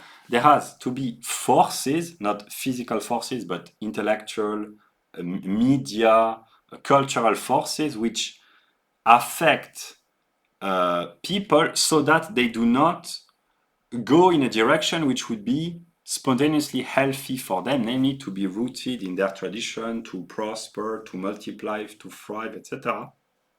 To keep people trapped in ideological boxes, it requires a lot of force in a sense of to exert influence upon them so that they might not follow their spontaneous, here it would be good in a sense of spontaneously being in touch with their tradition, with their historical, cultural legacy, etc., etc. So, yeah.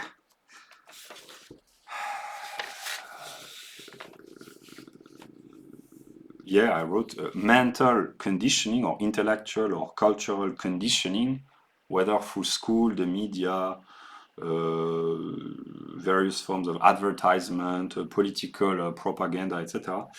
It makes people, it renders people inert psychologically and spiritually, but precisely a force, brainwashing, dumbing down, etc., has to be exerted onto them so that they might remain stable. That's the purpose of ideology here in the derogatory sense. An ideology is a mental trap or a mental box or a mental frame which is supposed to bring to keep people in a closed intellectual environment so that they do not move around too much. Yeah.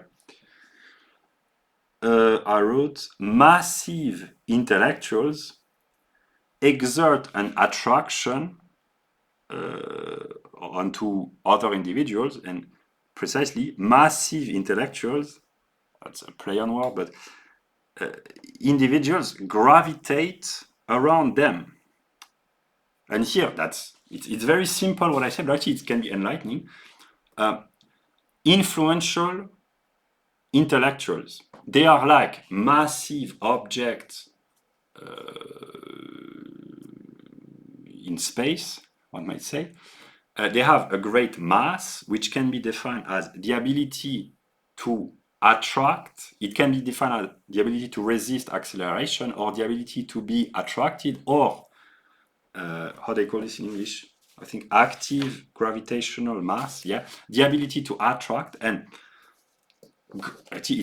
what I say is common sense, but it's just formulated differently. But massive, important, influential intellectuals in a history of ideas, these are people whose power of thought, density, intensity, profound depth of thought makes them, in a way, massive intellectual objects like planets or stars, and it attracts intellectually inclined people, and it makes them gravitate around them. And here, I will talk about this in a way. Someone like Ron Paul, in a way, he's a massive object because there are a lot of people who gravitate around Ron Paul because of his charisma, his personality, his intelligence, his character, etc., etc. But the ideas of Ron Paul as a person is a great man, of course. But a lot of his ideas,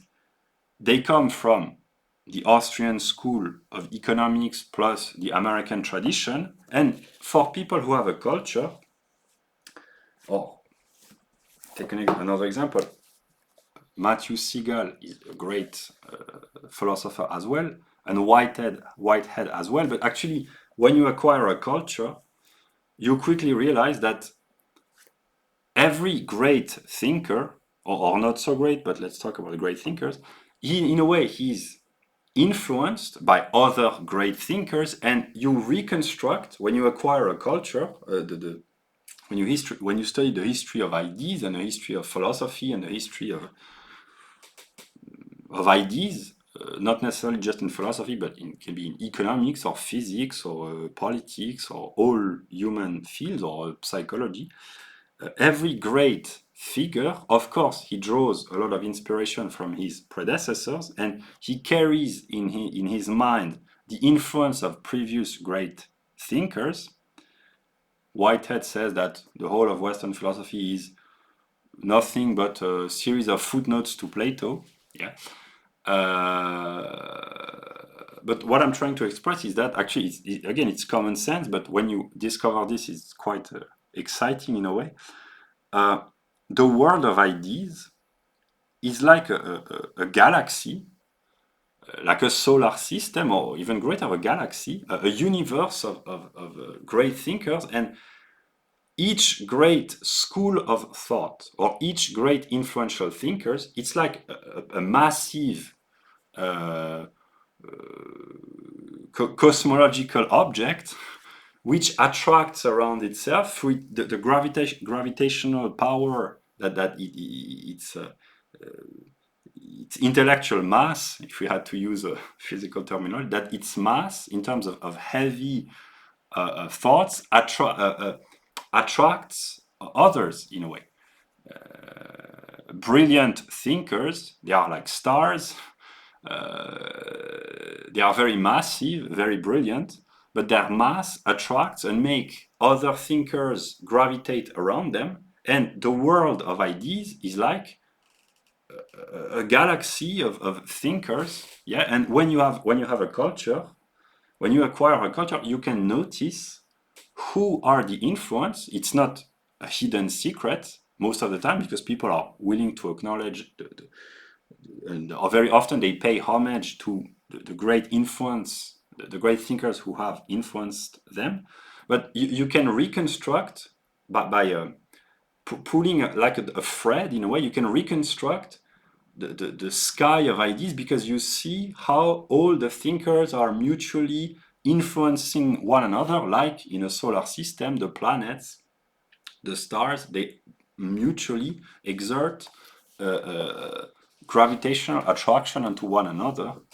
And when you see this throughout the centuries, when you really have a broad culture, it's really beautiful. It's like a cosmic ballet, one might say, a cosmic dance.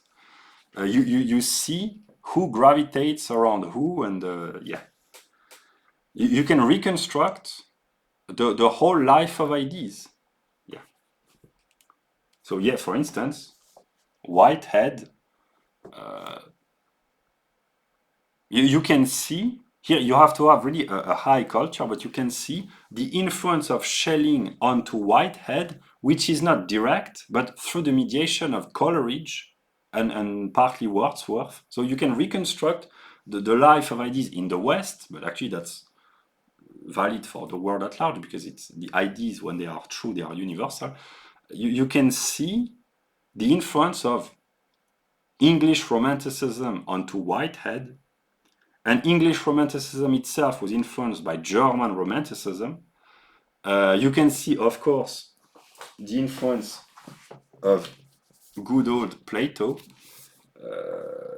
Yeah, but it's really marvelous in a way, and amazing when you think. That's why studying physics can help to think about the life of ideas, whether in economics or philosophy or any other field, like a galaxy of stars which exert gravitational attraction onto other objects, and they dance around in a way.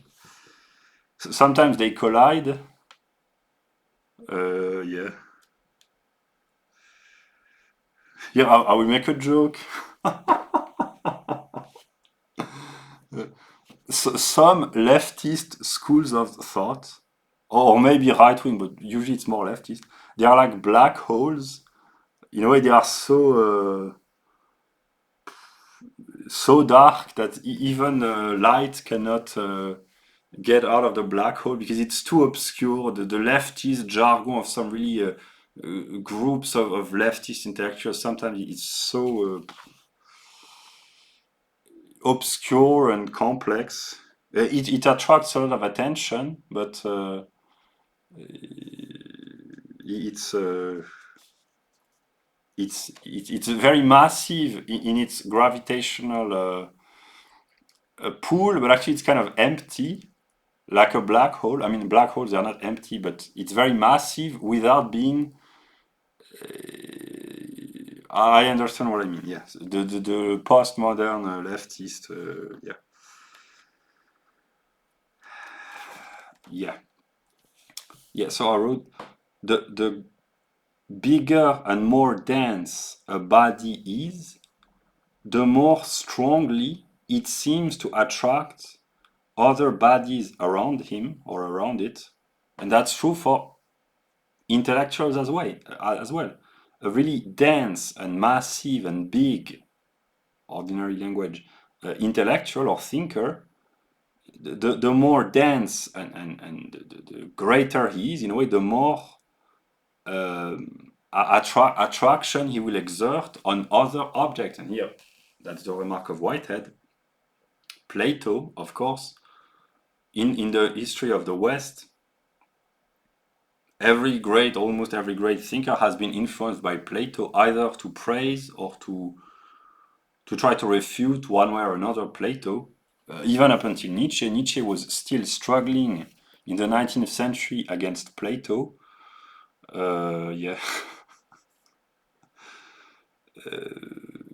I wrote, yeah, what the English call active gravitational mass in the realm of psychology, charisma, wisdom, knowledge, or originality. It's the equivalent, in a way, namely the ability to attract other bodies. I wrote about the life of spirit. It is a movement of thought going from ignorance to knowledge, with ignorance would be the state of mind inherited from mass media, the educational system, mainstream intellectuals, and the political circus. So when people, their only influences are the media, the school system, and the politicians, they are in a state of ignorance in a way. And through the internet, knowledge is made available. And not only the knowledge is important, but the process of acquiring the knowledge is very important as well. So here I take an example. I already talked about this at the beginning of the video, but I reformulate it differently. Ron Paul, in a way, he has had very good ideas for almost his entire life, but he acquired good ideas very soon, and he has not deviated from his views. Basically, American political tradition plus Austrian economics, I simplify. So he has had good ideas throughout his life, but spirit does not only consist in having good ideas, but in acquiring those ideas. So in a way, if you acquire very good ideas very early in life and you keep these ideas, that's good. But in a way, if you begin from a state of ignorance and brainwashing, and if you unplug yourself, and if you deconstruct yourself in order to reconstruct yourself, this is part of the life of spirit. And spiritual people in the modern world, very often, these are people who go on a deconstruction path to reconstruct themselves intellectually and psychologically and spiritually. And this process is what makes people acquire knowledge and become spiritual. Yeah. And I wrote in physics, so there is the active gravitational mass, which is the ability to attract other bodies. There is the inert mass, which is the ability to resist acceleration. And there is the passive gravitational mass, which is the ability to be attracted. So that's true in physics. The more an object has the ability to attract others, the more he has the propensity to be attracted as well. That's why, I don't know how you call this, a big ball of metal and a feather, when they are dropped on the moon, or anywhere but on the moon, they fall at the same time, which is very strange, but actually it's because the ball of metal, I don't know how you call this, the ball of metal is very difficult to accelerate, but it has a greater propensity to be accelerated because it has a greater mass. And the feather has a much smaller inert mass, but it's easier.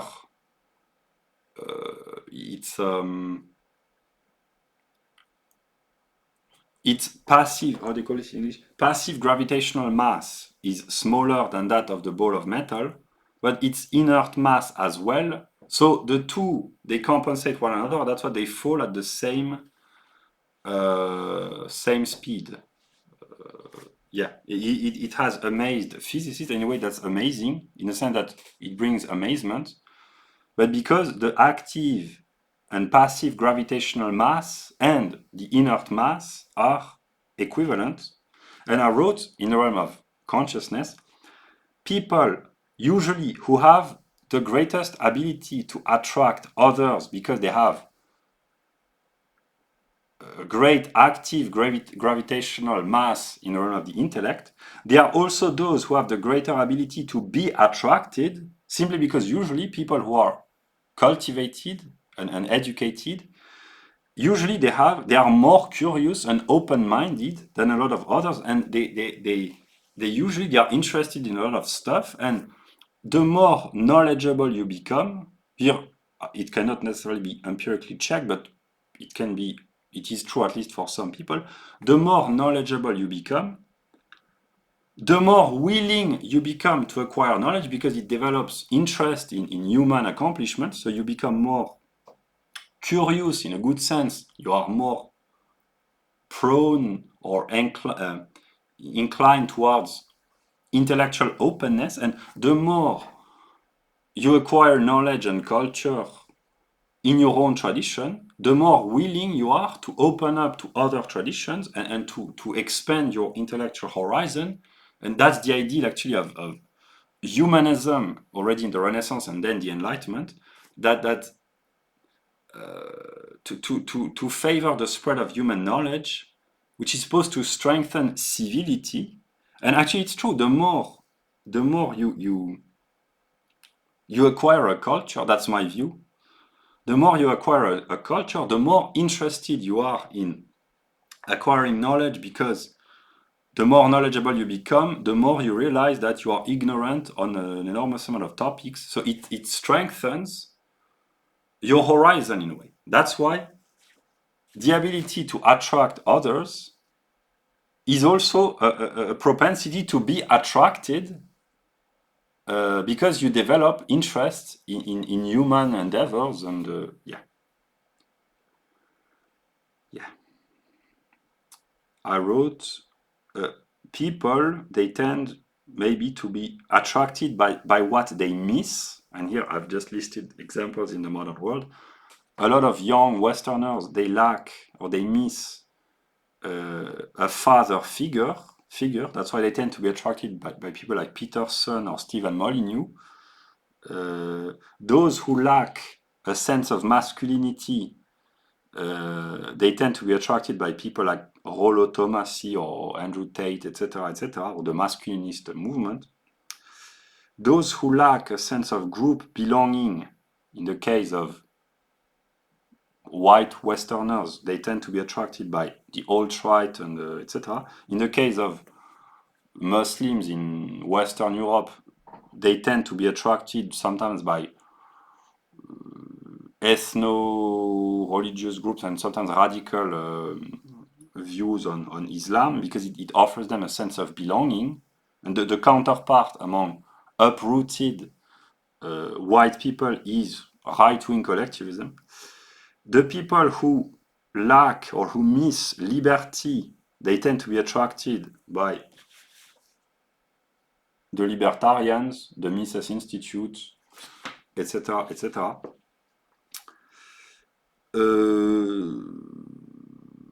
Of course, the topics surrounding race and IQ, they tend to attract interest, because they are kind of taboo and forbidden, so it attracts interest. That's an old trick. And also, people who lack a sense of community or miss a sense of community, they tend to be attracted by ethno-religious or sometimes a mystico-religious views. That's why there is a revival of paganism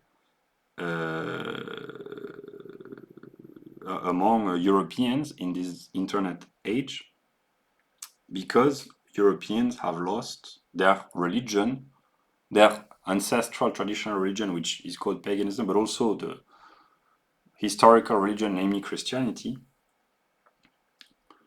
So there is a revival among some Muslim communities in Western Europe towards Islam, which was not necessarily the case of previous immigrant generations. So the younger generation, they tend to be more religious than the generation of their parents or grandparents who came as immigrants in Western European countries. Not for all groups, it depends on the sociology and other aspects, but there is a tendency that immigrants or descendants of immigrants in Western Europe, they tend to be, at least in some cases, more religious than their parents or great grandparents. Yeah. And there is a revival in Christianity and paganism among Europeans because they have been uprooted and they need a sense of identity. Yeah. Also, the notion of friction in physics, or collision or friction, namely the movement of object is slowed down by friction of molecules of air, for instance, or collisions with molecules of air, and the access to knowledge can be slowed down or prevented because of various frictions, like, well, there can be censorship, but also the fact that a lot of knowledge is only available in English.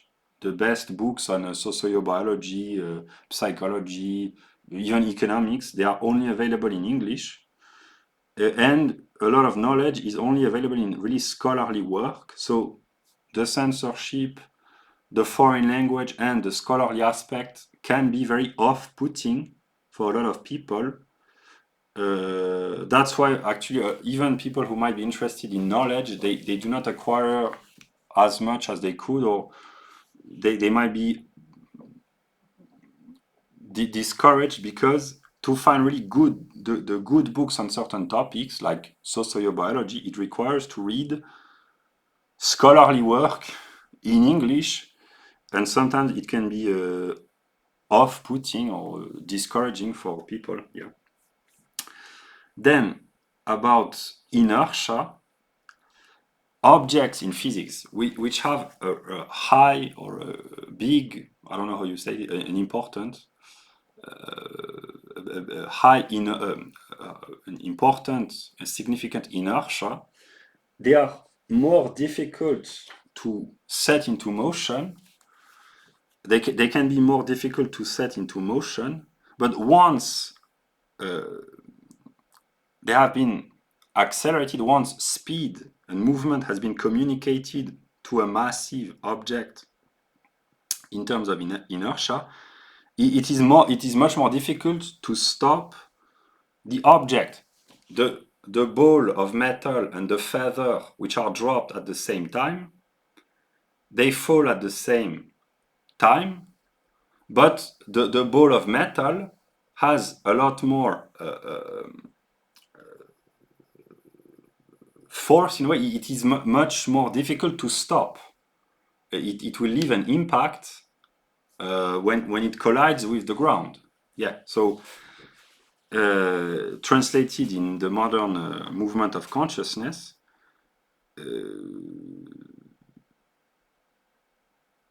the people who are set into motion by the development and the spread of ideas, it is very difficult to get off the conditioning, because there have been decades of very intense, sometimes centuries of very intense conditioning. But once you have deconstructed what you've been taught and you have started a path in a direction, it's very difficult to stop, because you acquire the momentum. Yeah, so that's why here we are 2023. The shift in consciousness which has occurred and it still occurs in the West, which has occurred for the past 10 years, one might say, especially since the Trump election in 2016, it hasn't had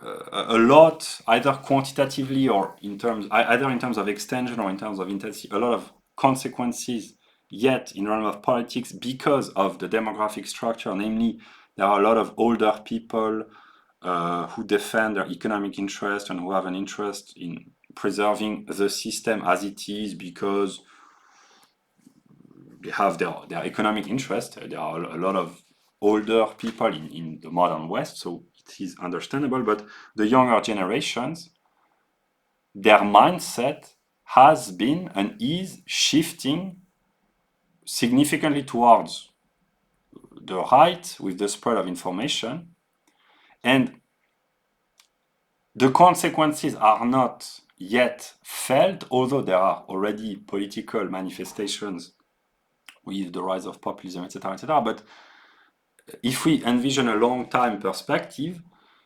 once people have had their mind changed and they have been set into motion, namely they have extracted themselves out of the meaninglessness of modern life in the West for a lot of people, namely mindless consumerism. Once you escape from this and you start a path, a new path to restore traditional identity or whatever, it's very difficult to stop the movement. Yeah, which can be a problem, but I just explained.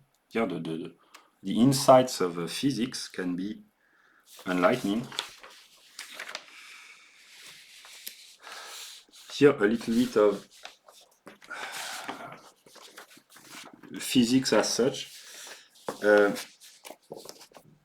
The movement of the moon around the Earth.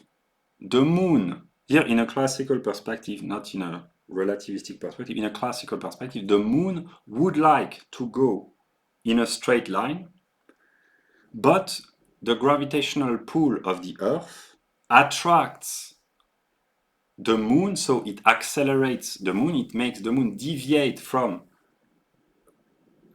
potential movement in a straight line. So in a way, the moon, like the Earth itself around the sun, and like all rotating objects in a gravitational interaction, the rotation of the moon around the Earth in the classical perspective is a kind of a compromise between going in a straight line in outer space and falling onto the Earth. And those two conflicting tendencies, they find a compromise, and the compromise is the rotation of the moon around the Earth. Yeah. In a relativistic perspective, it's more complex, it's a curvature, etc. of space-time, but I will not delve into this. But another aspect, the oceans, on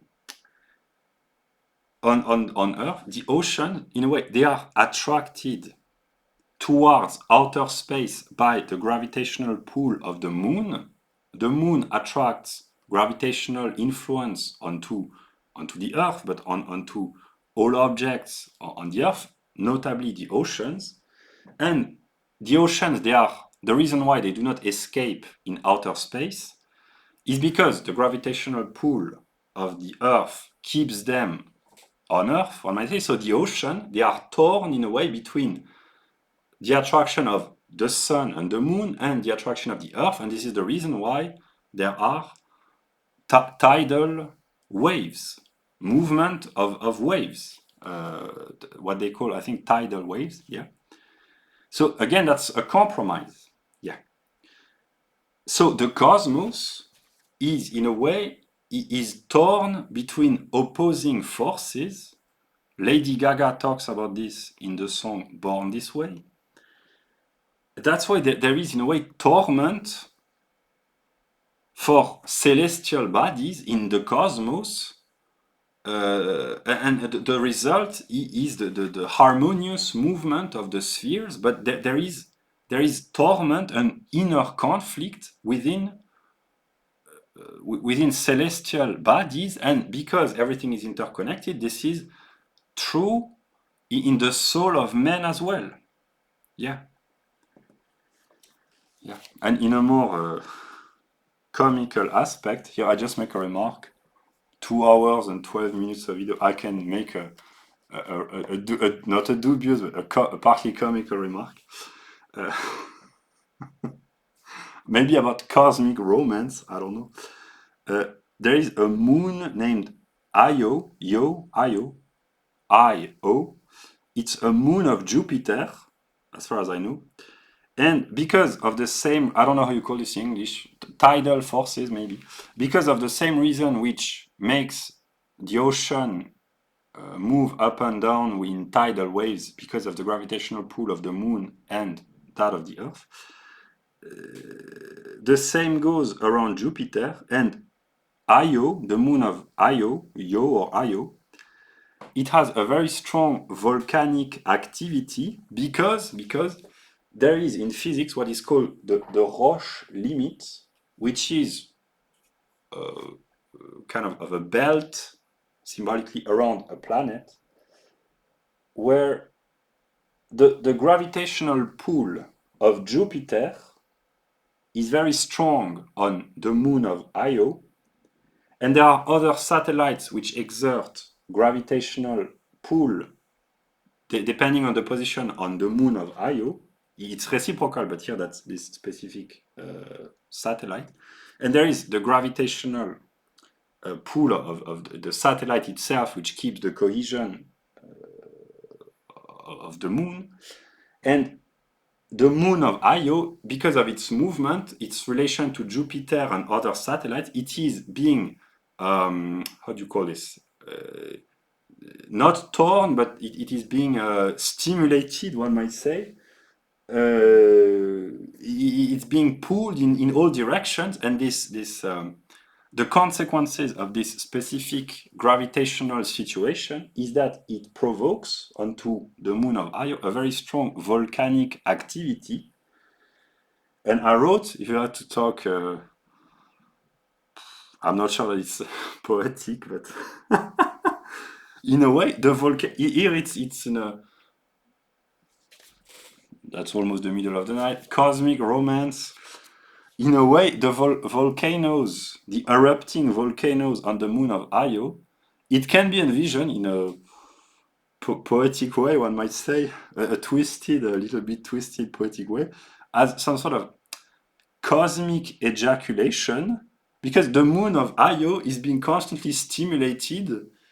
Yeah, so if we envision this as some sort of a cosmic romance, the moon of Io is um,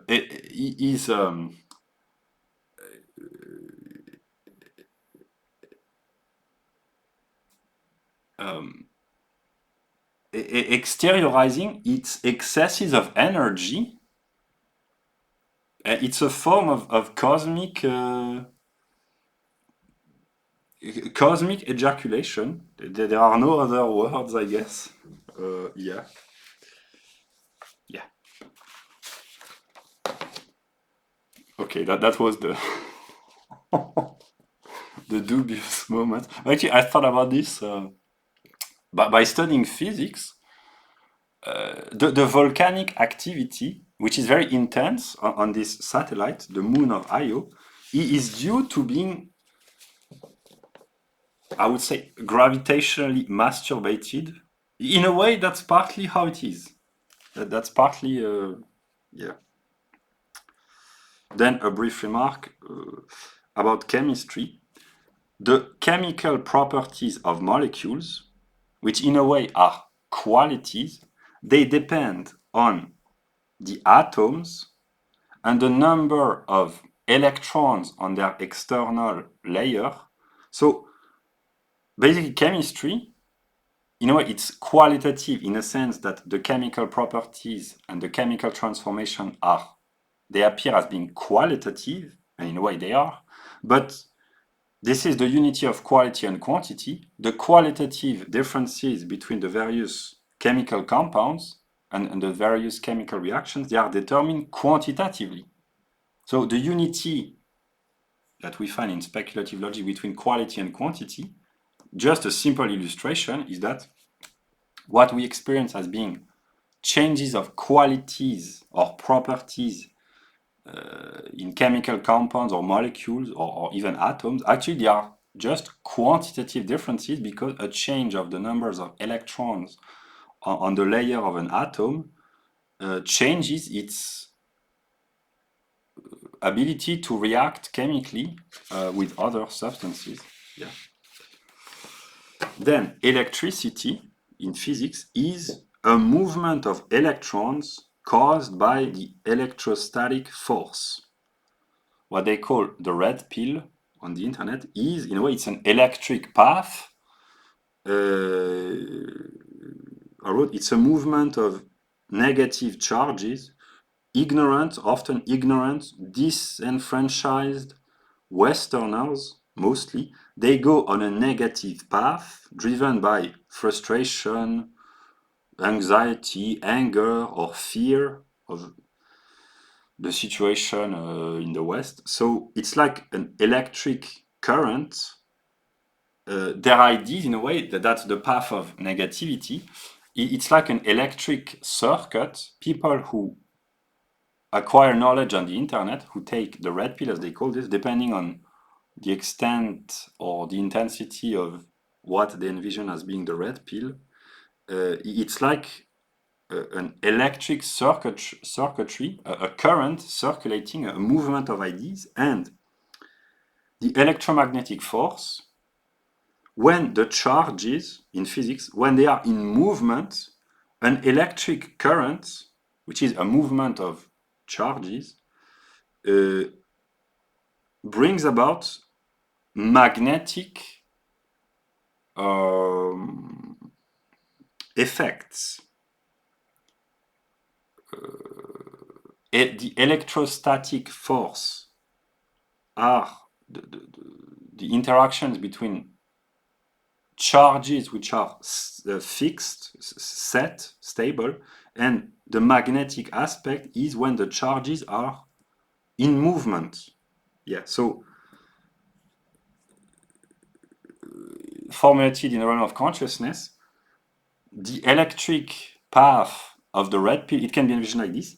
It creates in a way a magnetic force, and that's why it's often said that there is polarization in modern Western politics, in American society, but in other societies as well. There is a polarizing aspect because the poles they mutually, reciprocally determine one another, and people are being polarized, left versus right, progressives versus conservatives, woke ideology versus traditionalist, feminist versus micto, etc., etc., etc., Democrats versus Republicans, etc., etc. There is a polarization process, but actually it's a determination that we find in physics, and the poles, they exist in relation to one another, and thinking dialectically and thinking rationally in a sense of, in a Vernunftish way, means to think of the opposed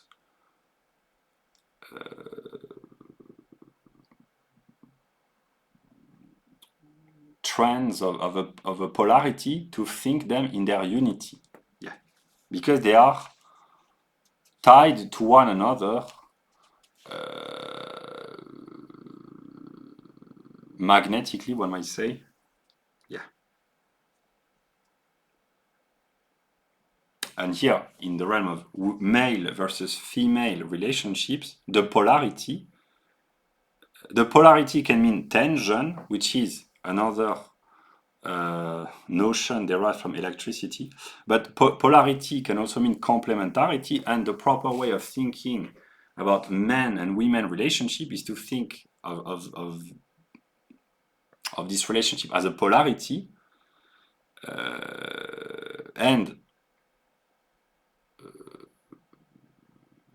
so here that will be polarity and not polarization, but polarity means that male, the female and the male aspect, they mutually, reciprocally determine and reinforce and strengthen one another. And of course, the romantic aspect of physics,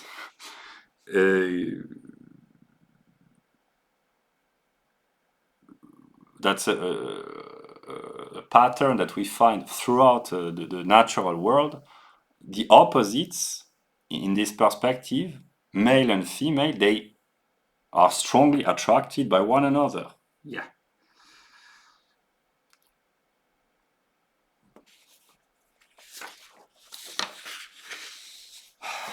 Also about the internet age, all knowledge is made available. So the mind of individuals comes into contact with potentially all the ideas coming from anywhere in time or space, for those who are interested. So there is collision, people collide with ideas coming from everywhere, and here that would be the determination of chemistry, the reason why some people react in a chemical sense, namely they have their mind and their consciousness transformed by colliding with new ideas. The reason why some do and some don't, there are reasons. You have to have the proper features to be transformed by an encounter with new ideas. The conditions have to be proper, etc. And in the realm of chemistry, as far as I know, there are collisions between molecules which happen very often, but a very tiny, in normal conditions, a very tiny percentage are efficient, and namely bring about chemical reactions, because the conditions, the alignment has to be proper, etc., etc. So formulated differently in the realm of consciousness, there are people who might hear about or be collide with a certain set of ideas or to discover a certain perspective, but it will leave them numb and they will not react because either on their personal life they haven't reached the level where they are able to be moved or to be transformed by an encounter with a new set of idea or a new perspective, etc., or because the context is not proper, etc., etc. And here there are very enlightening remarks in this book about the growth of the mind, reading and the growth of the mind. A book always remains the same, one might say, but depending on the circumstances of the life of the individual who reads a book, his personal level of maturity, his personal experiences, his personal journey, the same individual will discover new meaning in the same book throughout his life, depending when he reads the book and depending on his level of maturity or growth or personal psychological dispositions. Yeah. So what I'm trying to express here is that in chemistry, as in consciousness, individuals are not necessarily ready to be moved or to be transformed. Sometimes it requires many attempts, but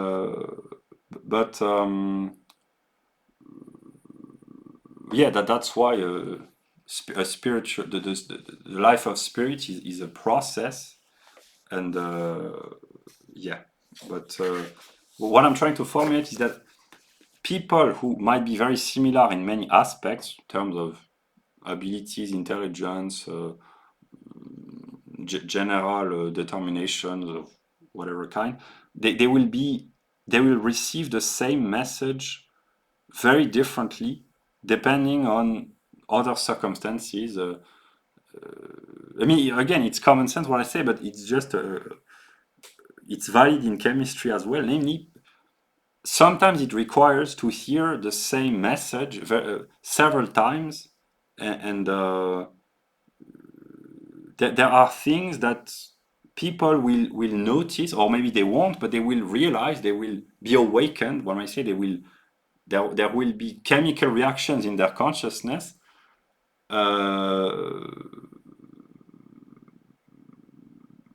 It requires sometimes a time and yeah. So yeah, what I've said is really ordinary, kind of boring stuff, but actually, just thinking about chemistry can help. I already had envisioned this, but yeah.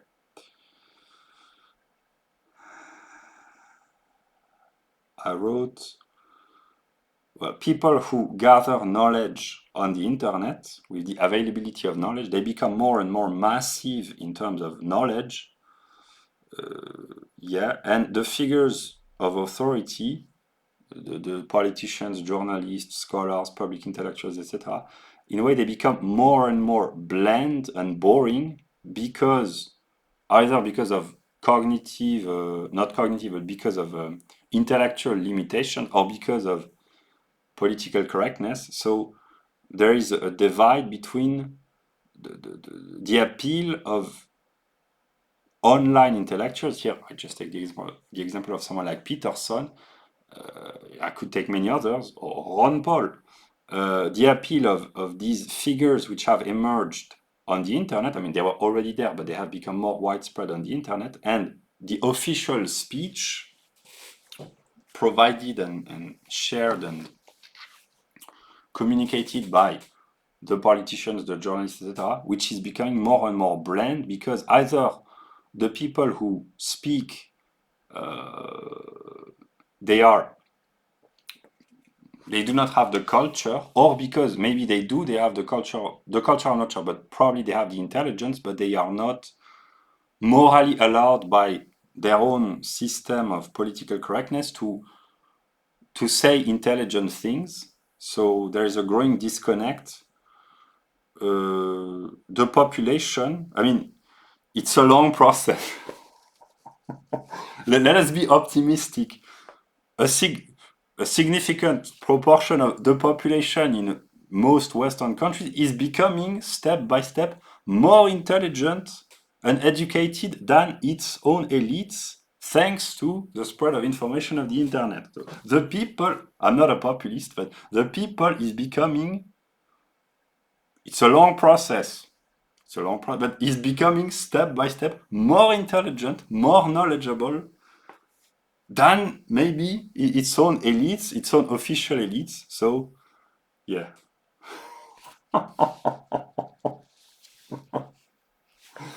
Uh, yeah.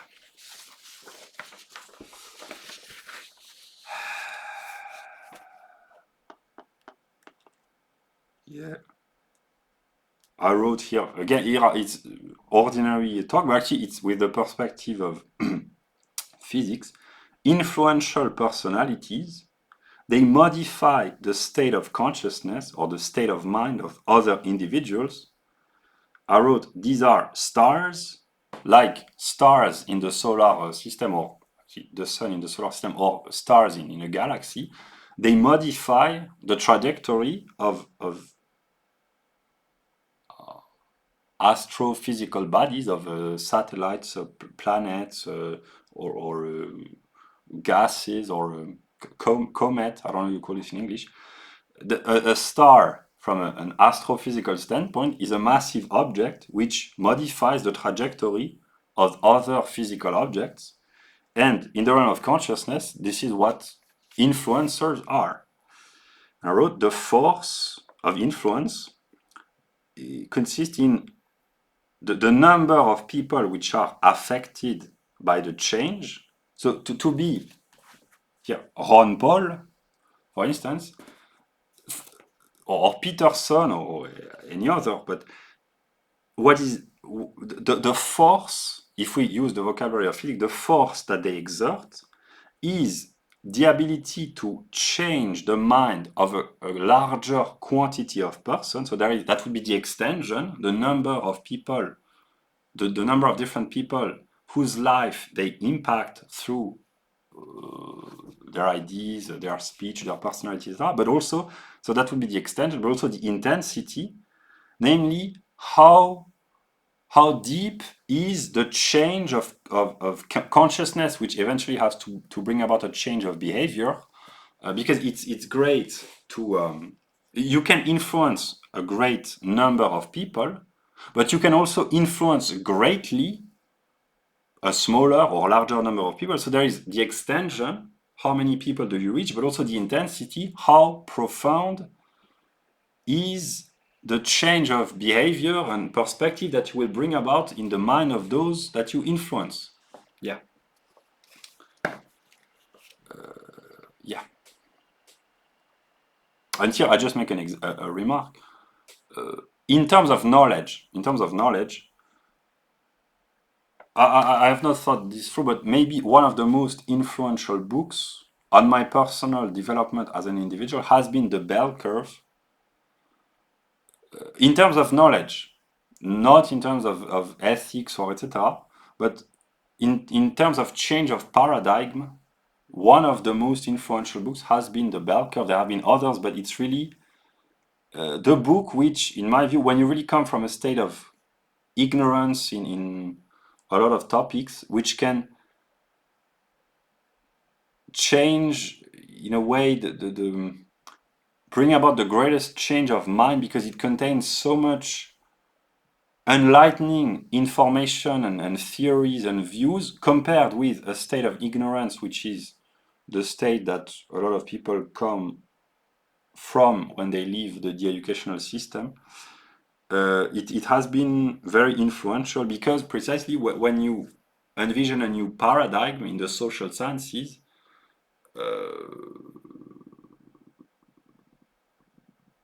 it leaves a very deep impact, a very profound impact. But there have been many other books, maybe more influential, but of course, the works of Hegel, but yeah.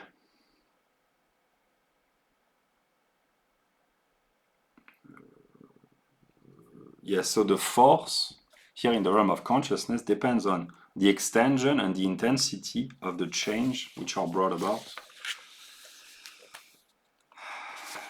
Yeah.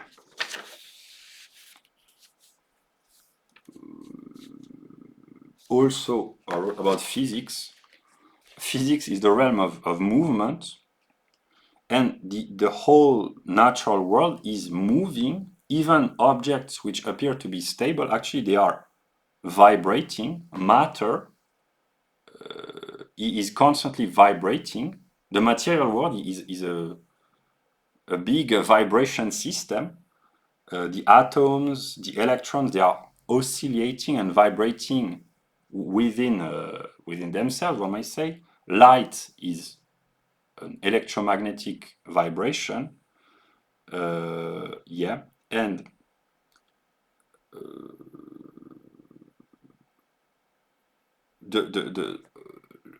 from a quantum level, light and matter are both considered, depending on the perspective, as particles, but also as waves.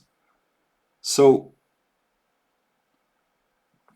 nature can be envisioned, which is true on a quantum level, as an oscillating, vibrating field in a way. Here, field is not in a strictly physical sense, but it's nature is a gigantic vibration, and well, in the realm of humans who are part of the natural world, who are natural creatures, love and romance can be envisioned as vibrating together in a love story. There are the emotions, which in a way a certain vibration of the heartbeat, the pulse, etc. Music, whether or not it's connected with romance, but music is a form of vibration of sound, which, if it's good music, it makes the soul vibrate. So the soul vibrates with music in a way, because it's a form of poetic, artistic, aesthetic vibration. Sex, in a way, in this perspective, sex can be envisioned as a reciprocal vibrations between the man and the woman in heterosexual intercourse. The man and the woman, in a way, when they perform sexual intercourse, it's a form of vibrating together, one might say. The purpose is to make the partner vibrate physically and emotionally, one might say. And in love stories, words can be a means to make the other vibrate, to bring movement and emotion. Emotion, the root is the same as motion, movement. So it's a way of making the soul of the other move, to move people. Yeah. So here, these are just a remark, but there could be a vibrant a vibrant theory of vibration. Yeah, and here I've understood my problem as a personal individual is that philosophy, in a way, it's an attempt to find calm, stability, detachment. So I have a tendency to be kind of cold and maybe a little bit dry and boring, because I try to distantiate myself and to be very cool in the sense of calm and stable, etc. But actually, and in a way, that's kind of good, because it means growth, psychological growth, maturity, finding stability, etc., etc. But the emotional aspect, if it's not mastered, it can be excessive passion, and it can lead to excessive passion or irrationality.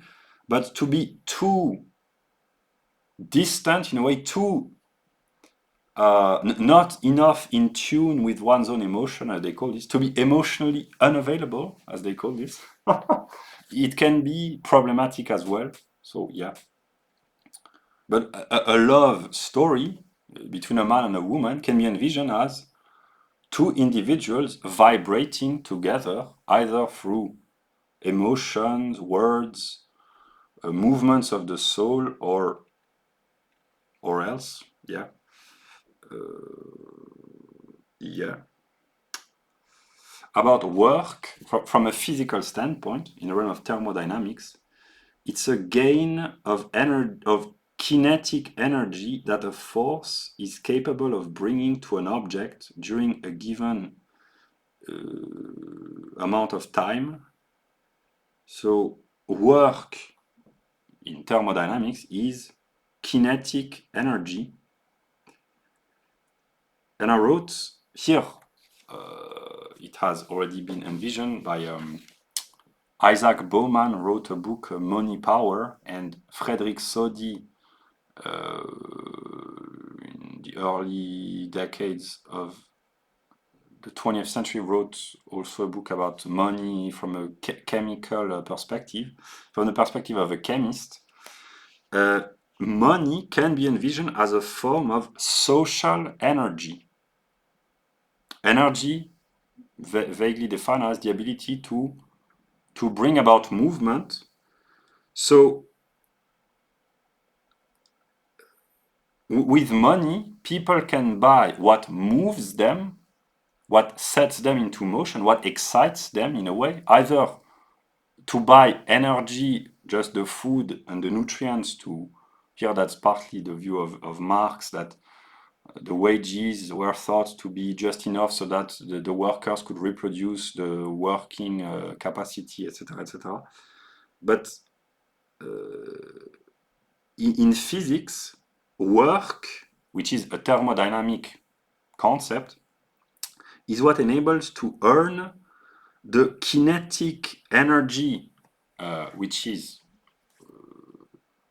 sought. And in the realm of sociology and economics, work is that which enables to gain money, which is a form of social energy, which is the ability to move oneself and to move others eventually. It's a form of power, and power is another thermodynamic notion, which is the ability of a force, that the force has to increase the kinetic energy by unit of time.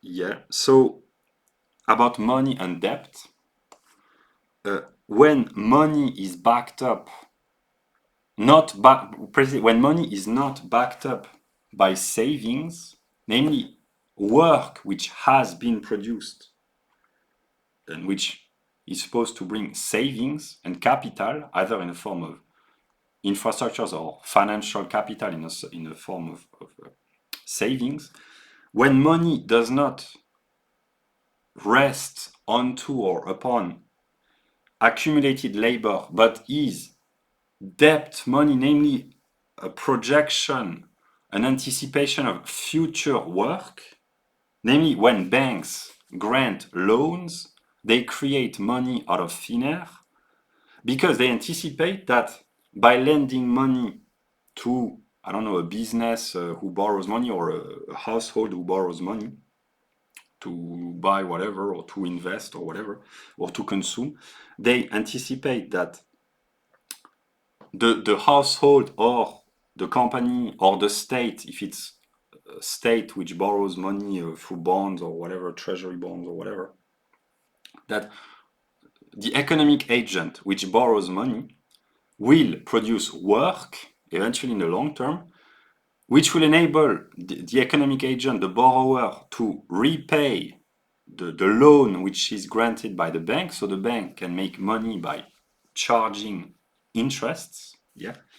But when money is fiat money in a way, it is not backed up by either gold or by accumulated work, but is a projection and anticipation on the future creation of wealth. It's speculation.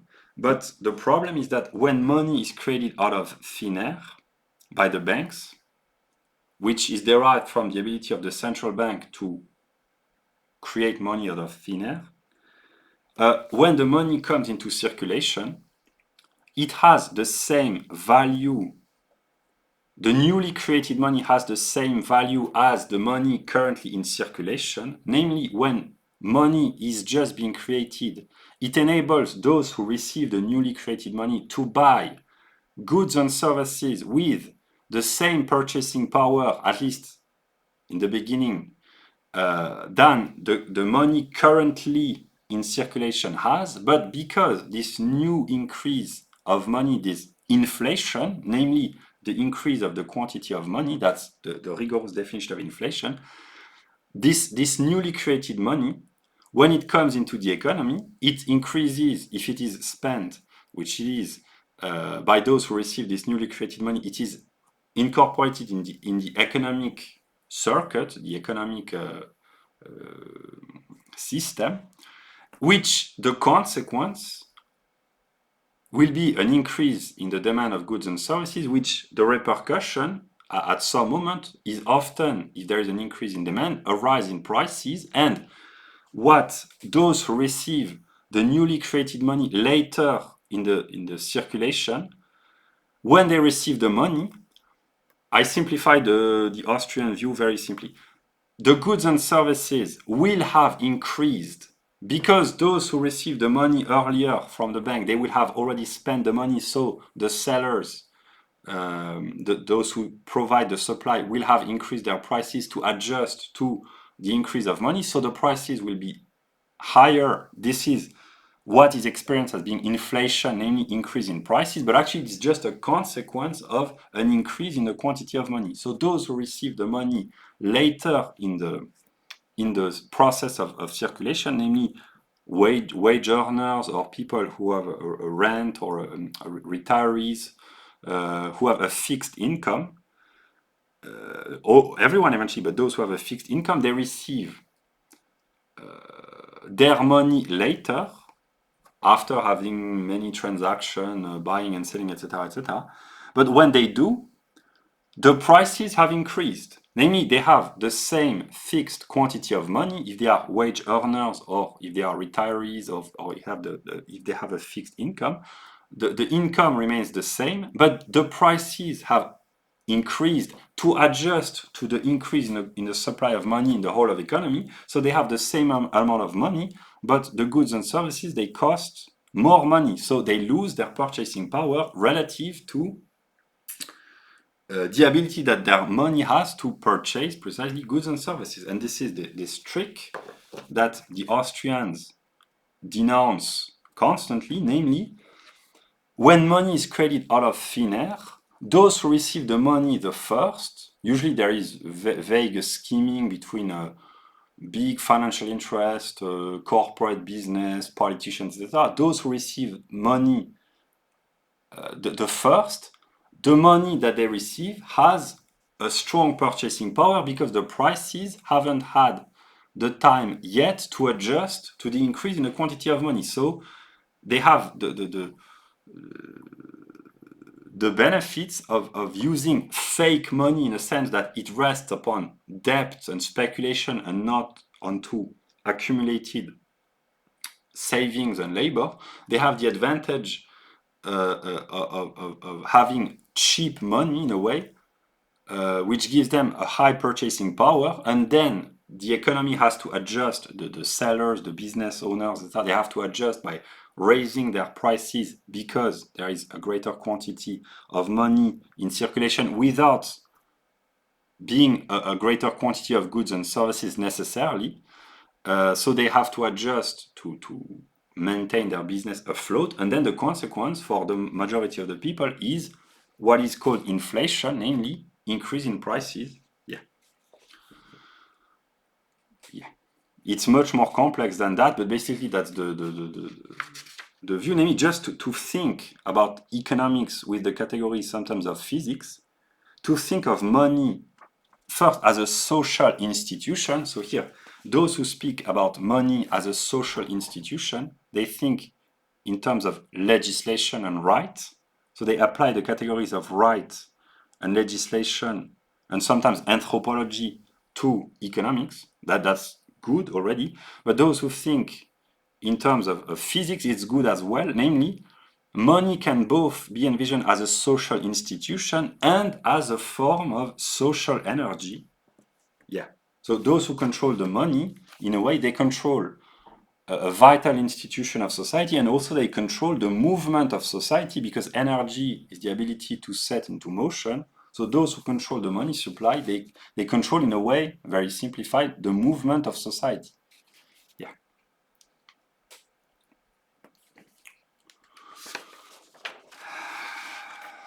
I wrote density, which is another category of physics, which means, simplified, the quantity of matter in a given volume. When there's a great amount of matter in a relatively small volume, this is density. And in the realm of philosophy, or in the realm of ideas or intellect, dense thinkers, these are thinkers which express a lot of thoughts in a few words.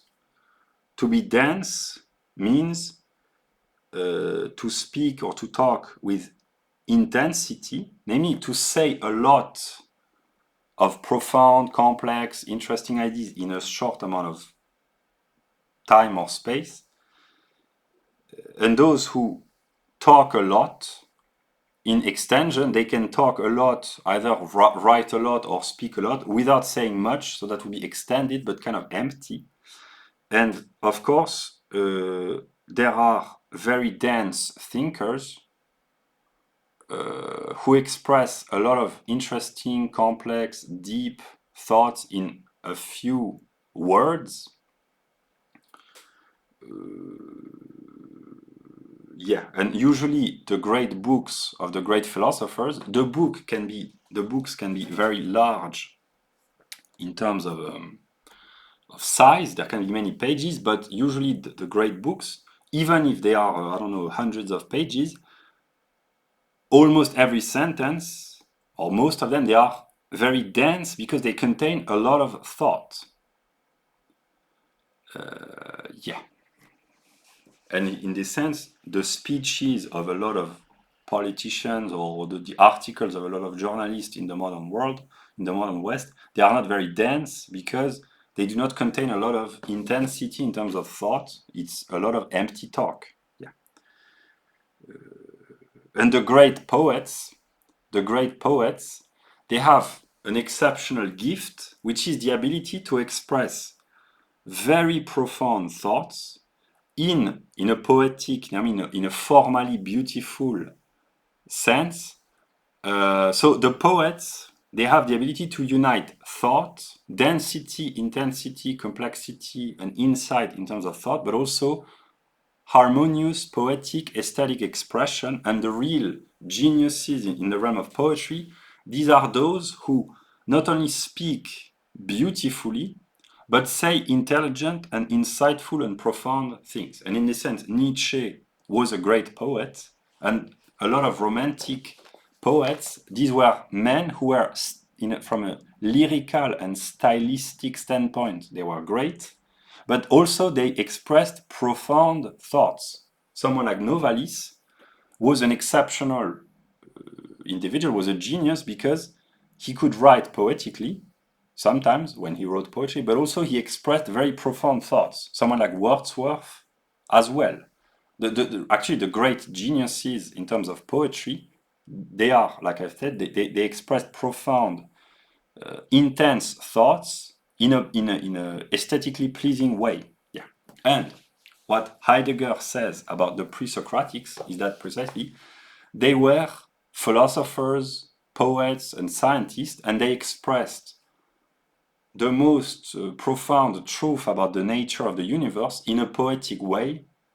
So the man before, symbolically, before Plato, Plato was a genius, but the man before him, most of their work has been lost, but they were in a way even more, I would say not even more brilliant than Plato, because the comparison is not with Plato, but they were really men of a different caliber, because they were, like I said, scientists,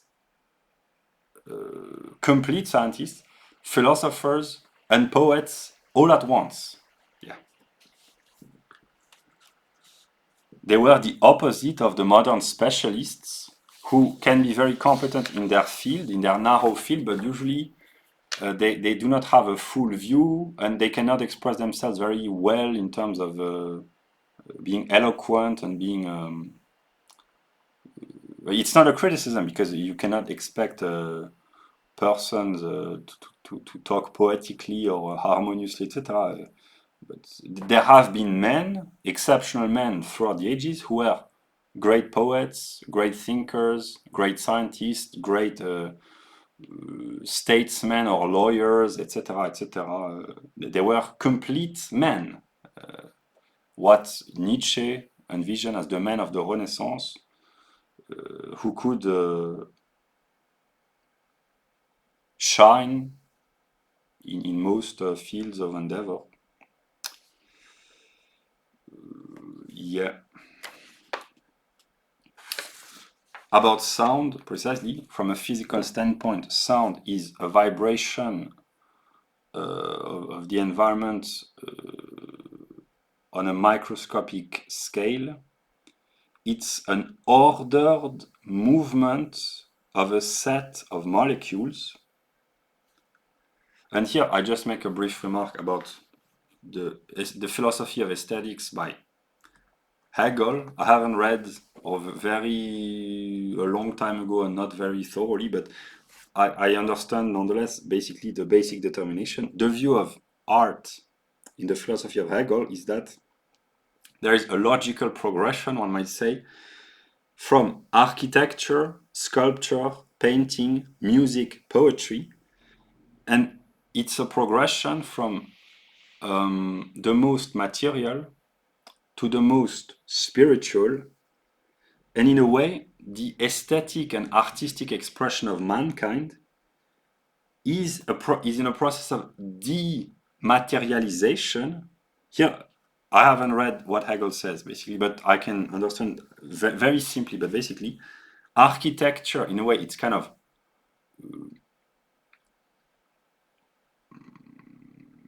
rough, not rough, but it's heavy, it's massive,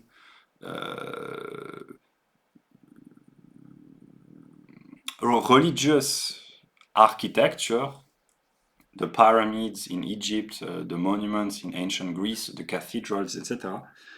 Sculpture, in a way, it's more refined. It's more easy to express an idea through a sculpture. It's done through a building, if I simplify. The Greek statues, they are the representation of the divine. Architecture would be the divine order, as can be envisioned variously by various civilizations at various times. Sculpture would be the presence of spirit in a human form, one might say. Painting, it's even less material, because this is just a piece of, I don't know how to call this, a frame with colors. So a painting succeeds in conveying emotions and a vision through a much poorer material substratum, just colors, a pencil, and a piece of frame. I don't know if you call this, yeah. Music is even less material. It's just precisely an ordered movement of a set of molecules in the air. Music is a harmonious, ordered, aesthetically pleasing and beautiful way of moving molecules of air, basically.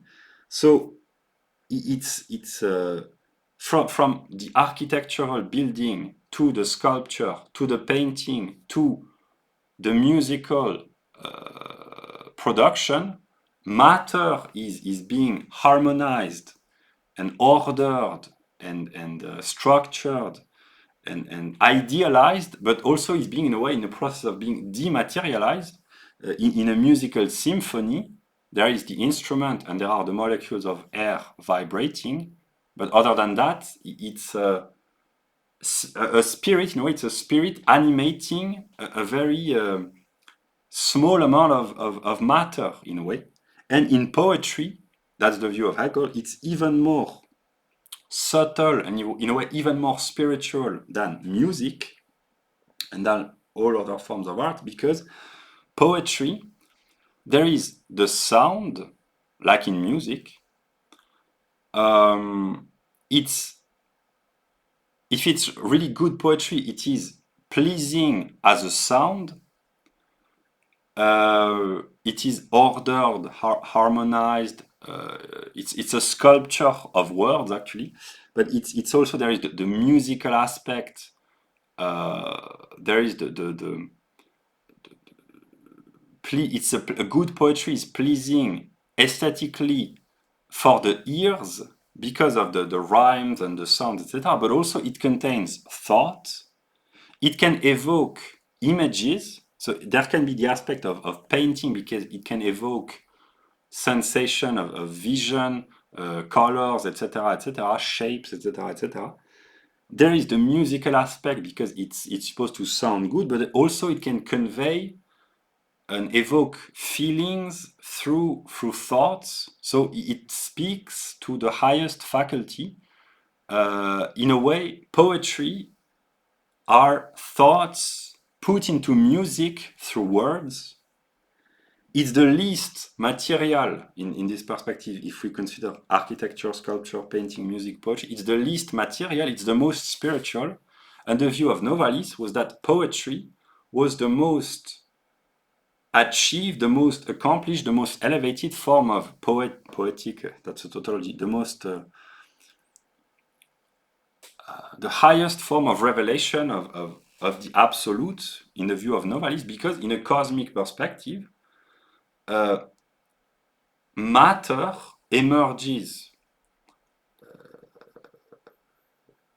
No, the universe emerges from the primordial chaos, and the process of cosmic evolution consists in ordering the primordial undifferentiated material substratum. The physicists, they would say, no, the law of entropy, etc. But the cosmogenesis from a mythical but also partly evolutionary perspective consists in an ordering of the material world. Biological evolution is a highly organized form of matter with actually a very low entropy.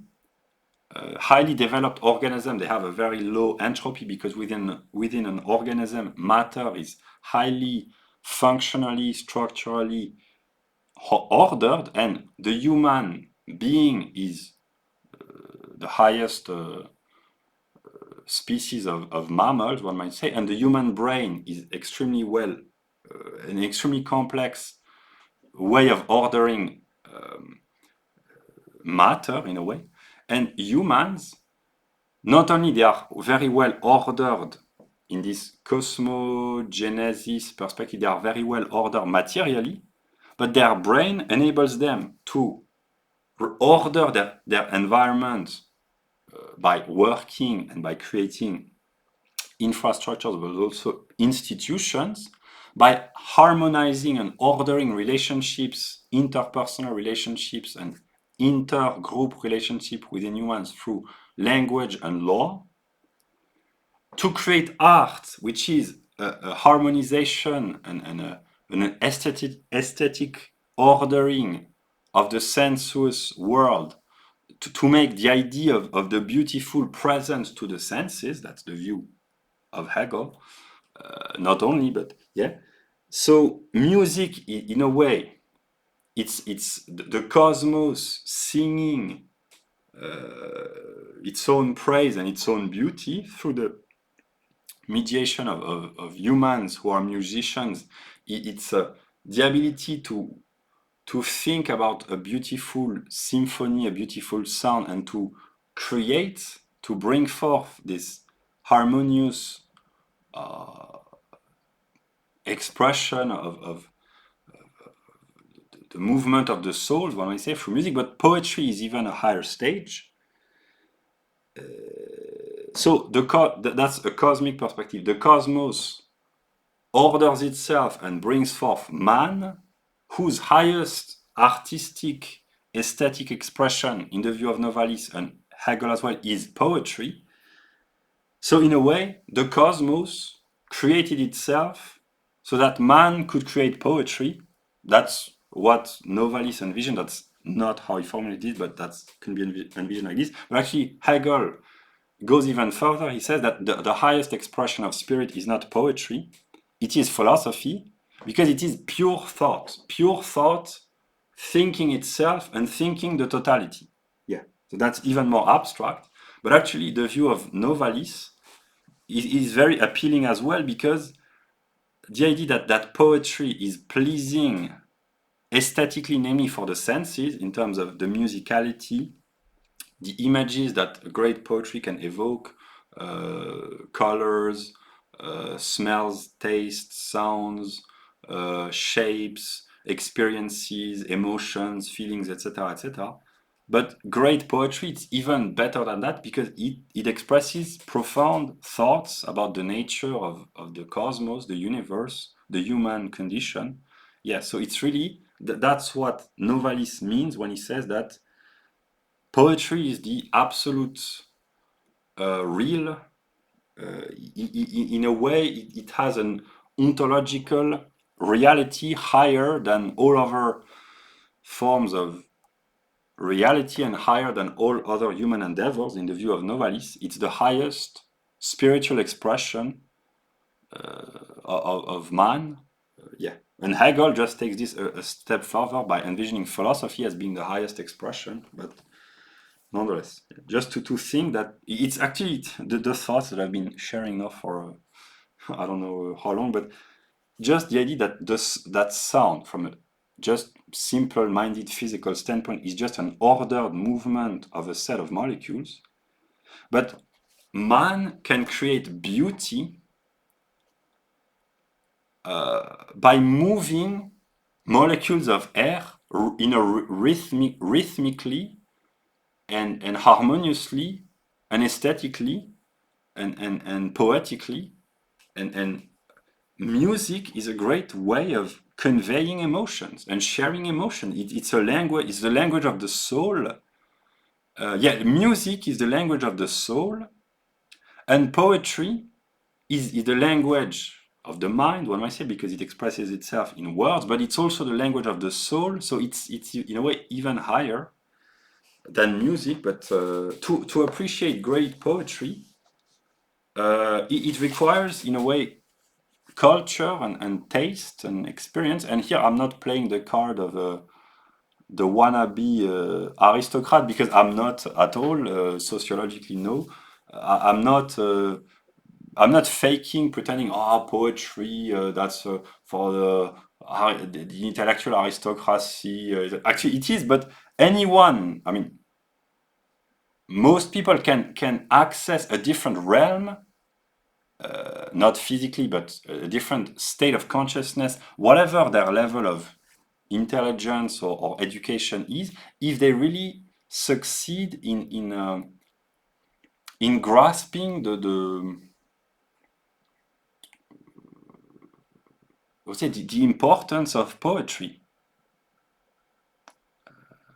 That's where religion, art, and folk's culture coincide in a way, because even people with lower sociological status or lower education or lower levels of intelligence throughout the ages they have succeeded in appreciating not necessarily the very refined poetry of the aristocrats or the high bourgeoisie, etc., but folk tales, folk songs, religious rituals. They have been often expressed in a poetic way that the majority of the people could appreciate as a form, as an expression of the genius of the language in which it was expressed. Yeah. Here I will say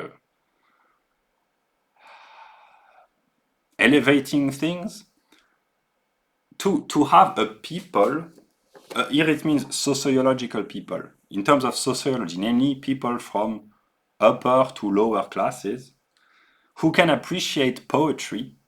So, namely to have a society in which people, even from the lower socioeconomic strata to the greatest extent possible, people with a limited amount of high culture or high education or levels of intelligence in terms of quantity, etc., who can nonetheless appreciate poetry, not necessarily aristocratic poetry, because it can be very complex and sometimes very extremely demanding and very complex, but poetry in the broadest sense, an ideal where the man of the people, the common man, would appreciate great poetry, not only human poetry, but the poetry of nature, one might say, the wonder at nature does not produce poetry as such. It is only man who can appreciate beautiful expression of nature, but consciously only man produces poetry. Yeah. But to have a people in the sociological sense who can appreciate poetry, that would be a great achievement. Yeah. If the people, whatever their native language, if they could spontaneously start to appreciate the poetic legacy of the greatest poets in their own language, whatever it might be, that would be a great step forward for the progress of mankind, one might say.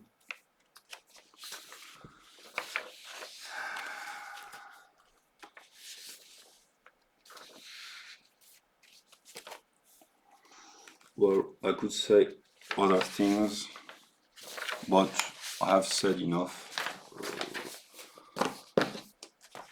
I just wanted to share some thoughts. Yeah.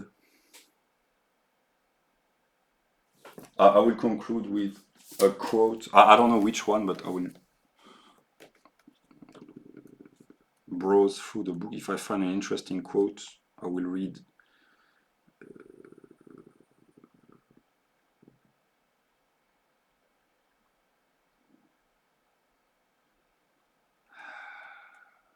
I'll try to find a quote by Whitehead.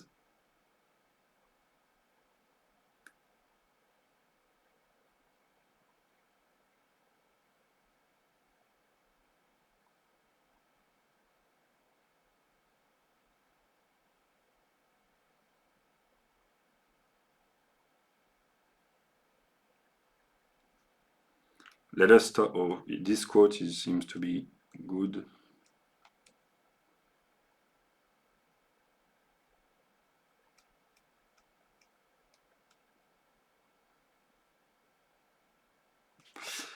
The religious insight is the grasp of this truth, that the order of the world, the depth of reality of the world, the value of the world in its whole and in its parts, the beauty of the world, the zest of life, the peace of life, and the mastery of evil are all bound together, not accidentally, but by reason of this truth, that the universe exhibits a creativity with infinite freedom and a realm of forms with infinite possibilities, but that this creativity and these forms are together impotent to achieve actuality apart from the completed ideal harmony, which is God. Alfred North Whitehead. Yeah. Great English scientist, great English poet, not as such, but he had a poetic view of the world, and great English philosopher. Yeah.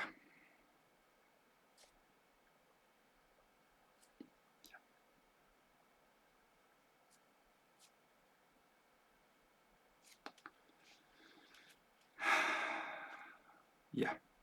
So it's the middle of the night. I did not intend to make such a long video.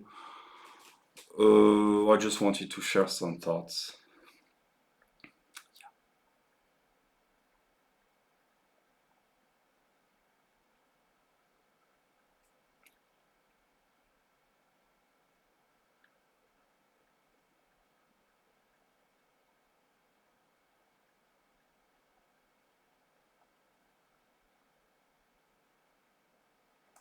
So I will end the video here, and yeah, I don't know when this video will be published, but maybe it will enlighten some people, or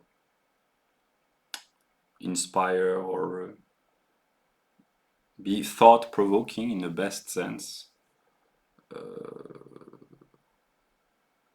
Yeah. I just make a remark. I have spent a considerable amount of time over the past many months, many years maybe, reading books which I have enjoyed, but with a sense of duty, in a sense, okay, I have to be serious, economics, physics, I have to be serious, knowledgeable, at least in the fundamentals, etc., etc., etc. But spontaneously, I have a lot of respect for intelligent economists, political thinkers, etc., etc. But spontaneously, the kind of books that I really enjoy reading, these are the ones I've listed, like Novalis, Whitehead, the most inspired dialogues of Plato, and the works of Matthew Siegel. This is really on a different level, because there is the rational intellectual aspect, but it's more than just rationality. It's really it's genius. In a sense, here it means a complete Novalis is a genius. What I have discovered, I already vaguely knew, but Whitehead, in a way, that's a work of genius, namely a full, complete view of the entire cosmos. With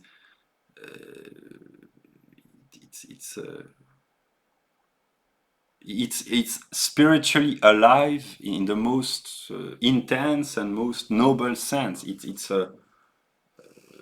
exuberant in the good sense, overflowing, over bursting with creative spiritual life, the way I envision this. And yeah, there are really books and authors and which are on a different level. I have great respect and admiration for the serious thinkers who trouble themselves with economics and really the scientific in the narrow sense that I defined earlier in the video. It's worthy of respect and praise and admiration, because it enables to structure the mind and to structure society and to structure individuals. So it's important, it's good, but the purpose is to go beyond, while incorporating the serious, rigorous moment, but to go beyond. And Novalis, maybe he has a tendency maybe to be a little bit excessive, but an excess of creativity in a way, and an excess of genius maybe. But when it is properly channeled, maybe that would be partly Whitehead. I prefer Novalis on a personal level, but Whitehead, maybe that would be the a great balance of creative thoughts with scientific seriousness. And someone like Matthew Siegel, he carries on the torch in a way. This kind of thinking that is really great, namely what Novalis called, how does he call this? Sim philosophy. He mixes a symphony with philosophy.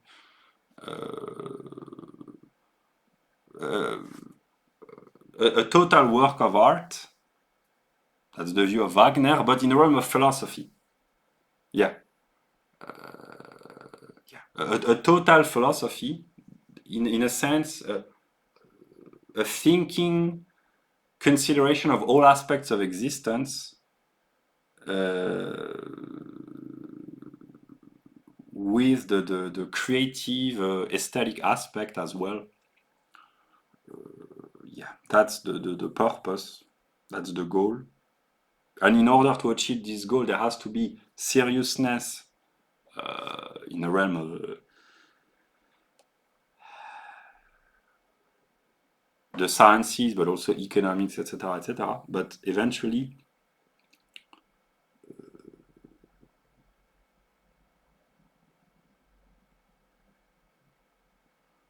to produce a philosophical work of art. Yeah, that's the purpose. I will stop the video here.